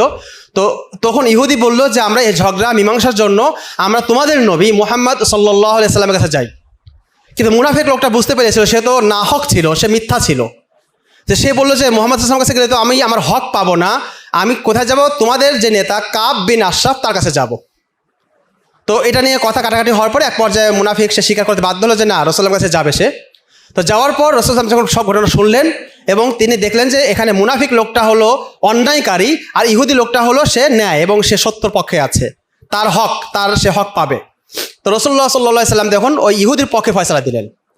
মুনাফিক লোকটা সে এই ফয়সালা মানতে পারলো না, সে বলল যে এই ফয়সালা তো সমস্যা হয়ে গেল। তখন সে কী করলো? দুইটা রেওয়ায়েত রয়েছে, একটা রেওয়ায়েতে আছে যে তারা বললো যে আমরা আবু বকরের কাছে যাই, আবু বকর কী ফয়সালা দেয়। আর অন্য বর্ণনা আছে আবু বকরের কাছে যায়নি, তারা সরাসরি গিয়েছে একবারে কার কাছে? ওমরের কাছে গিয়েছে, একবারে বাঘের কাছে চলে গেছে। তো ওমর রাদিয়াল্লাহু আনহু বলছে ঘটনা কি? তো বলল আমাদের এই ঘটনা, আমরা রাসূলের কাছে ঘটনা নিয়ে গিয়েছিলাম, তিনি আমাদের এই ফয়সালা দিয়েছেন। তো রাসূল ফয়সালা দেওয়ার পর তুমি আমার কাছে আসছো, আচ্ছা তোমাদের ফয়সালা আমি দিচ্ছি। তো তিনি ঘরে গিয়ে তিনি কাপড়ে তার নাঙ্গা তলার পেঁচা নিলেন, নিয়ে বাইরে আসলেন। আসার পর কোনো কথা না বলে ওই মুনাফিকের গর্দান আলাদা করে দিলেন। এইটার নাম হচ্ছে ওমর আল ফারুক। ওই দিন রাসূলুল্লাহ সাল্লাল্লাহু আলাইহি সাল্লাম তার উপাধি দিয়েছেন আল ফারুক বাইনাল হক ওয়াল বাতিল, হক এবং বাতিলের মাঝে পার্থক্য সৃষ্টিকারী হলেন ওমর রাদিয়াল্লাহু তাআলা আনহু। যে ওমরকে দেখে শয়তানও ভয় পায়। এই ঘটনা কেন ঘটছিল? তাগুতের কাছে বিচার নিয়ে যাওয়ার ব্যাপারটা নিয়ে, যে তুমি রাসূলুল্লাহ সাল্লাল্লাহু আলাইহি ওয়াসাল্লাম থাকা অবস্থায় তুমি তাগুতের কাছে বিচার নিয়ে গিয়েছো, এটা কুফর, তুমি কুফরি কাজ করেছো, সুতরাং তোমার ঈমান নেই, তোমার রক্তের কোনো দাম নেই, তুমি মুরতাদ হয়ে গিয়েছো, তুমি হত্যাযোগ্য হয়ে গেছো, সুতরাং তোমার ইসলামে বেঁচে থাকার কোনো অধিকার নেই। সুতরাং তাহাকুম ইলা তাগুত, তাগুতের কাছে বিচার প্রার্থনা করা এটা আল ওয়ালা ওয়াল বারার আকীদার মারাত্মক এক বিচ্যুতি, যেটা কারণে ঈমান নষ্ট হয়ে যায়। বেশ কিছু শর্ত সাপেক্ষে জায়েজ আছে, যদি কেউ বাধ্য হয়, একান্ত বাধ্য হয়, উপায় না থাকে, এবং যদি ইসলামী কোনো বিচারক না থাকে অথবা আলেমদের কোনো বোর্ড না থাকে। একটা কথা খেয়াল রাখতে হবে, যদি আলেমদের বোর্ডের মাধ্যমে ফয়সালা করা সম্ভব হয় যে সকল বিষয়ে, এই সকল বিষয়ে তাগুতের কাছে কোনো ফয়সালা নিয়ে যাওয়া যাবে না, বিচার নিয়ে যাওয়া যাবে না। এটা মাথায় রাখতে হবে যে সকল বিষয় আলেমদের বোর্ডের মাধ্যমে ফয়সালা করা সম্ভব। 3 নম্বর হচ্ছে আপনার নিয়ে বিচার গেলেও আপনার অন্তরের মধ্যে বুকস আদাওয়াত বিদ্বেষ রাখতে হবে, যে এখানে ফয়সালা করা হচ্ছে কিসের দ্বারা? মানব রচিত আইন দ্বারা। মানব রচিত আইনের প্রতি আপনার বিদ্বেষ এবং আপনার আদাওয়াত রাখতে হবে, এবং এই বিচারটা আপনার প্রয়োজন পরিমাণ হতে হবে, প্রয়োজন অতিরিক্ত যেন না হয়। বেশ কিছু শর্ত সাপেক্ষে জায়েজ আছে, কিন্তু আমাদের মুসলিম সমাজে বর্তমানে এই ব্যাপারটাকে একেবারে ডাল ভাত বানিয়ে ফেলা হয়েছে, যে কেউ যখন খুশি, যখন যার তার বিরুদ্ধে মামলা, যার তার বিরুদ্ধে বিচার ফয়সালা করতে তারা চলে যাচ্ছে তাগুতের কাছে। এই জন্য আল ওয়ালা আল বারা আকীদা যদি থাকতো, তাহলে এই ব্যাপারটা আমরা সতর্ক থাকতাম, এই ব্যাপারে আমরা ভয় পেতাম, এবং সাহাবায়ে কেরাম যেমন এটাকে পাহাড় মাথায় রাখার চাইতে যেরকম ভয় মনে করতেন, এইরকম ভয় আমরাও পেতাম। এই জন্য আল ওয়ালা বারা আকীদার আমাদের দাবি হলো আমরা তাহাকুম ইলা তাগুত, তাগুতের কাছে বিচার নিয়ে যাওয়ার ব্যাপারে সতর্ক থাকবো। আমি শুধু বাকি পয়েন্টগুলো বলে দিচ্ছি। 7 নম্বর আকীদা হচ্ছে আল উদ্দু বা হুব্বু দীনুল কুফার, কাফেরদের দিনকে পছন্দ করা, বা আল উদ্দুল কুফার ফি দীনিহিম, কাফেরদের দিনের ব্যাপারে নমনীয় হওয়া। এখানে একটা আয়াত রয়েছে, আল্লাহ তাআলা ইরশাদ করেছেন ওয়াদ্দু লাউ তুদহিনু ফায়ুদহিনুন, কাফেরা তো এটাই চায়, কাফেরা এটা পছন্দ করে যে দিনের ব্যাপারে আপনি একটু নমনীয় হবেন, তাহলে তারাও আপনার প্রতি নমনীয় হবে। অর্থাৎ কাফেরা চাইতো যে রাসূলুল্লাহ সাল্লাল্লাহু আলাইহি ওয়াসাল্লাম যেন মক্কার মুশরিকদের নমনীয় হয়, তাদের মূর্তি পূজার ক্ষেত্রে একটু ছাড় দেয়, তারাও মুসলমানদের নির্যাতনের ক্ষেত্রে ছাড় দিবে। কিন্তু আল্লাহ রাসূল সাল্লাল্লাহু আলাইহি ওয়াসাল্লামকে এই অনুমতি দেননি। এই জন্য কোনো মুসলমানের নিজেদের অস্তিত্ব রক্ষা, মুসলমানদের স্বার্থ রক্ষার জন্য দিনের ক্ষেত্রে কোনো ছাড় দেওয়া, দিনের জন্য নমনীয় হওয়া, এটা কোনো সুযোগ নেই। এই আকীদা থেকে মুরজিয়া আকীদা, যারা মুসলিম যারা হয়েও যারা তাগুতের সাথে সম্পর্ক বজায় রেখে যারা তাদের সাহায্য সহযোগিতা গ্রহণ করে এবং মুসলমানদের যারা অস্তিত্ব রক্ষা, মুসলমানদের স্বার্থ রক্ষার কথা বলে তারা মুসলমানদের বিভিন্ন আকীদায় তারা হস্তক্ষেপ করে, এই মুরজিয়া আকীদা মূলত এই আকীদা থেকে এসেছে। এই জন্য কাফেরদের প্রতি নমনীয় হওয়া এবং কাফেরদের দিনের প্রতি নমনীয় হওয়া, এটা আল ওয়ালা ওয়াল বারার আকীদার মারাত্মক এক বিচ্যুতি। 8 নম্বর আল ইস্তেহজা বিদ্দিন ওয়াল কুউদু ফি মাজলিসিহিম, দিন নিয়ে ঠাট্টা বিদ্রুপ করা এবং যেখানে দিন নিয়ে ঠাট্টা বিদ্রুপ করা হয় সেখানে বসে থাকা। যেমন পার্লামেন্টে আল্লাহর দিন নিয়ে খেলা হয় কিনা, আল্লাহর দিনকে উল্টে দেওয়া হয় কিনা, আল্লাহর দিনে ফুটবল খেলা হয় কিনা, সেই পার্লামেন্টে যদি কেউ যায় তাহলে আল্লাহ ওয়ালাল বারা আকীদা সে বোঝেনি। আয়াত দেখেন, ইজা সামিতুম বিআয়াতিল্লাহি ইউকফারু বিহা ওয়া ইস্তাহজাউ বিহা, যখন আল্লাহর আয়াতসমূহকে অস্বীকার করা হয় এবং আল্লাহ তাআলার আয়াতসমূহকে নিয়ে ঠাট্টা বিদ্রূপ করা হয়, ফালা তাকউদু মাআহুম হাত্তা ইয়াখুদু ফি হাদিসিন গায়রি, তাহলে তোমরা তাদের সাথে বসে থেকো না, ওই পার্লামেন্টে তোমাদের বসে থাকার অধিকার নেই যতক্ষণ না ভিন্ন কোনো আলোচনায় তারা শরীক হয়। ইন্নাকুম ইদা মিসলুহুম, যদি এমন কাজ করো তা তোমরাও তাদের মতো হয়ে যাবা। ইন্নাল্লাহ জামিউল মুনাফিকিনা ওয়াল কাফিরিনা ফি জাহান্নামা জামিয়া, আর আল্লাহ কাফের এবং মুনাফিকদেরকে একসাথে জাহান্নামে জমা করে ফেলবেন। ভয়ঙ্কর আয়াত। এই জন্য আল্লাহর দিন নিয়ে ঠাট্টা বিদ্রূপ যেখানে করা হবে, ব্যক্তি পর্যায়ে, পারিবারিক পর্যায়ে, সামাজিক পর্যায়ে, রাষ্ট্রীয় পর্যায়ে, যেখানেই হোক, আল্লাহর দিনকে যেখানে খেলা হবে সেখানে আপনার বসে থাকার অধিকার নেই। আপনি প্রতিবাদ না করে বসে থাকেন, আপনিও তাদের মতো হয়ে যাবেন। এটা কোন স্পষ্ট আয়াতের ঘোষণা। 9 নম্বর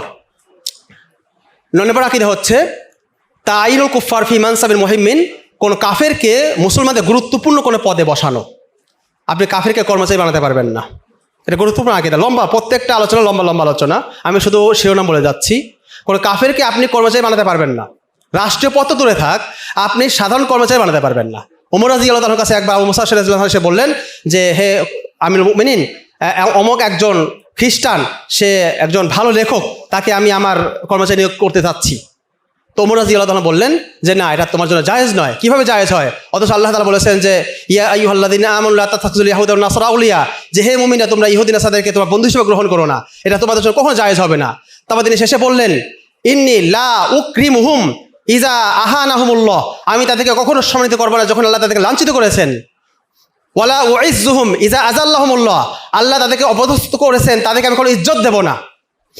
ওয়ালা উদ্দিহিম ইজা আকসাহুমুল্লাহ, আর আল্লাহ যখন তাদেরকে দূরে সরিয়ে দিয়েছেন, আমি তাদেরকে কাছে টানবো না। এটা সুস্পষ্ট ঘোষণা।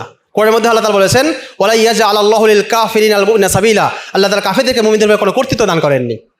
সুতরাং কাফেরদেরকে নিজের সহযোগী বানানো, তাদের সাহায্য সহযোগিতা নেওয়া, তাদের কর্মচারী বানানো, এটাও জায়েজ নাই। চেষ্টা করবেন হিন্দুদের দোকান থেকে কিছু না কেনার, এবং কাফেরদের জিনিস যথাসম্ভব প্রয়োজন চেষ্টা করা যে তাদের জিনিসপত্র বর্জন করা, তাদের জিনিসপত্র যথাসম্ভব না কেনার চেষ্টা করা। অন্যভাবে কাদিয়ানি, বাহাই এবং অলিম্পিক সহ যে সকল বিভিন্ন পণ্য আছে, বিভিন্ন যে সকল গুমরা ফেরকা এবং কাফের ফেরকা যারা আছে, এই সকল ফেরকার পণ্যগুলো কেনার ব্যাপারে আমরা সতর্ক থাকার চেষ্টা করব। 10 নম্বর আকীদা হচ্ছে গুরুত্বপূর্ণ আকীদা, সেটা হচ্ছে প্রত্যেকটা আলোচনায় খুব লম্বা আলোচনা দাবি রাখে। আমি শিরোনাম বলে যাচ্ছি, আল মুসাফারাতু ওয়াল ইকামাতু ফি দারিল হারবি, কাফের রাষ্ট্রে সফর করা, কাফের রাষ্ট্রে বসবাস করা। আজকে আমেরিকা ভিসা পেলে সবাই খুশি হয়ে যাবে, কিন্তু আপনি ইমানে খতরা এসে গেছে, আপনার খবরও নেই। আমেরিকা, ফ্রান্স, ব্রিটেন এবং কাফেরদের রাষ্ট্রে আপনি যাওয়া, সফর করা জায়েজ নেই, এটা হারাম। কোনো কোনো ক্ষেত্রে কুফর হয়ে যাবে। বিশেষ কিছু কারণে জায়েজ আছে, যদি বিশেষ প্রয়োজন হয়, চিকিৎসা অথবা পড়াশোনা অথবা ব্যবসা, বিশেষ প্রয়োজন যদি থাকে, এবং পাশাপাশি আপনার যদি এলেম থাকে, যে এলেমের দ্বারা আপনি ওদের সংশয়ের কারণে আপনার ঈমান নষ্ট হবে না, পাশাপাশি আপনার আখলাকের নিশ্চয়তা থাকতে হবে। সমাজে দেশে যে অশ্লীলতা রয়েছে, এই অশ্লীলতার কারণে আপনার আখলাক নষ্ট হবে না। এই ধরনের বেশ কিছু শর্ত, কন্ডিশন থাকলে সাময়িক সময়ের জন্য যাওয়া জায়েজ, কিন্তু স্থায়ী ভিসা নিয়ে, স্থায়ী পাসপোর্ট নিয়ে কাফেরদের রাষ্ট্রে বসবাস করা কখনো জায়েজ না। এটাও একটা আল ওয়ালা ওয়াল বারার আকীদার বিচ্যুতি। আরেকটা বিচ্যুতি হলো আল মুশারাকাতু ফি আইদিল মুশরিকিন, মুশরিকদের অনুষ্ঠানে শরীক হওয়া, যেটা আমি আলোচনা শুরুতে বলছিলাম। মুশরিকদের যে সকল পূজা অনুষ্ঠান হয়, এই সমস্ত অনুষ্ঠানে শরীক হওয়া, এটাও আল ওয়ালা ওয়াল বারার আকীদার বিচ্যুতি। 12 নম্বর আকীদা হচ্ছে আত-তাশাব্বু বিল কুফফার, কাফেরদের সঙ্গে সাদৃশ্য অবলম্বন করা। কাফেরদের বিভিন্ন ধর্মীয় প্রতীক, যেমন বলছিলাম যে 25 তারিখে যেমন ওরা যে লম্বা টুপি মাথায় পরিধান করে, অথবা হিন্দুদের যে সকল পৈতা বা ওদের টুপি বা ওদের যে সকল রুমাল আছে, এগুলো পরিধান করা, এই ধরনের কাফেরদের যে ধর্মীয় প্রতীকগুলো আছে, এই প্রতীকগুলো পরিধান করা, এটা স্পষ্ট কুফর। আর ধর্মীয় প্রতীক না হয়ে যদি কাফেরদের প্রতি মুগ্ধতার কারণে কাফেরদের যে সকল আচার ব্যবহার এবং তাদের যে সকল বৈশিষ্ট্য রয়েছে, এইগুলোকে গ্রহণ করে, তাহলে এটা হারাম বা মাকরুহ হবে। 13 নম্বর বিচ্যুতি হচ্ছে আল ইস্তেগফার লিল কুফার অল মুশরিকিন, মুশরিক এবং কাফেরদের জন্য ইস্তেগফার করা, যেটা আমাদের সমাজে এখন আমাদের অনেক মসজিদেও অনেক সময় কি হয়, দোয়া করা হয় যে অমক বন্ধুর জন্য দোয়া করা হবে, অমক জাতির নেতার জন্য দোয়া করা হবে, যদিও তার তাগুত হোক না কেন। তাগুত হওয়া সত্ত্বেও আমাদের হুজুররা টাকা পয়সা বিনিময়ে দোয়া করে দিচ্ছে। কিসে দোয়া করতে? ইস্তেগফার। অথচ আল্লাহ তাআলা ইব্রাহিম আলাইহিস সালামকে নিষেধ করেছেন যে ইব্রাহিম সালাম তার পিতার জন্য দোয়া করতে পারবে না। তো ইব্রাহিম আলাইহিস সালামের পিতার চাইতে কি এদের পিতা কি বেশি সম্মানিত? তো তাদের জন্য দোয়া করা কীভাবে জায়েজ হয়ে যাচ্ছে? মা কানা লিন নবী ওয়াল্লাযিনা আমানু আইয়াস্তাগফিরুল মুশরিকিন, কোনো মুমিনের জন্য এবং নবীর জন্য সমীচীন নয় যে কোনো মুশরিকের জন্য সে তারা ইস্তেগফার এবং ক্ষমা প্রার্থনা পাঠ করবে। মিন বা'দি মা তাবায়্যানা আন্নাহুম আসহাবুল জাহিম, এই কথা প্রকাশ স্পষ্ট হওয়া যাওয়ার পর যে তারা জাহান্নামী, তারা তাগুত এবং তারা ইসলামের বিরোধী ছিল, এই কথা স্পষ্ট হয়ে যাওয়ার পর কোনো মুমিনের জন্য জায়েজ নেই যে তাদের জন্য কি করবে, ইস্তেগফার করবে। এই সকল মৌলিক বিচ্যুতিগুলো আমাদের সমাজে প্রচার এবং প্রসার লাভ করেছে একমাত্র আল ওয়ালা ওয়াল বারা আকীদা না থাকার কারণে। তো লম্বা আলোচনা, আমি খুব সংক্ষেপে বলার চেষ্টা করলাম। আল্লাহ তাআলা আমাদের এই আল ওয়ালা ওয়াল বারা আকীদাগুলো বোঝার এবং এইগুলো মেনে চলার এবং এইগুলো আমাদের সমাজে বাস্তবায়ন করার তৌফিক দান করুন। ওয়া আখিরু দাওয়ানা আলহামদুলিল্লাহি রাব্বিল আলামিন। আসসালামু আলাইকুম ওয়া রাহমাতুল্লাহি ওয়া বারাকাতুহু।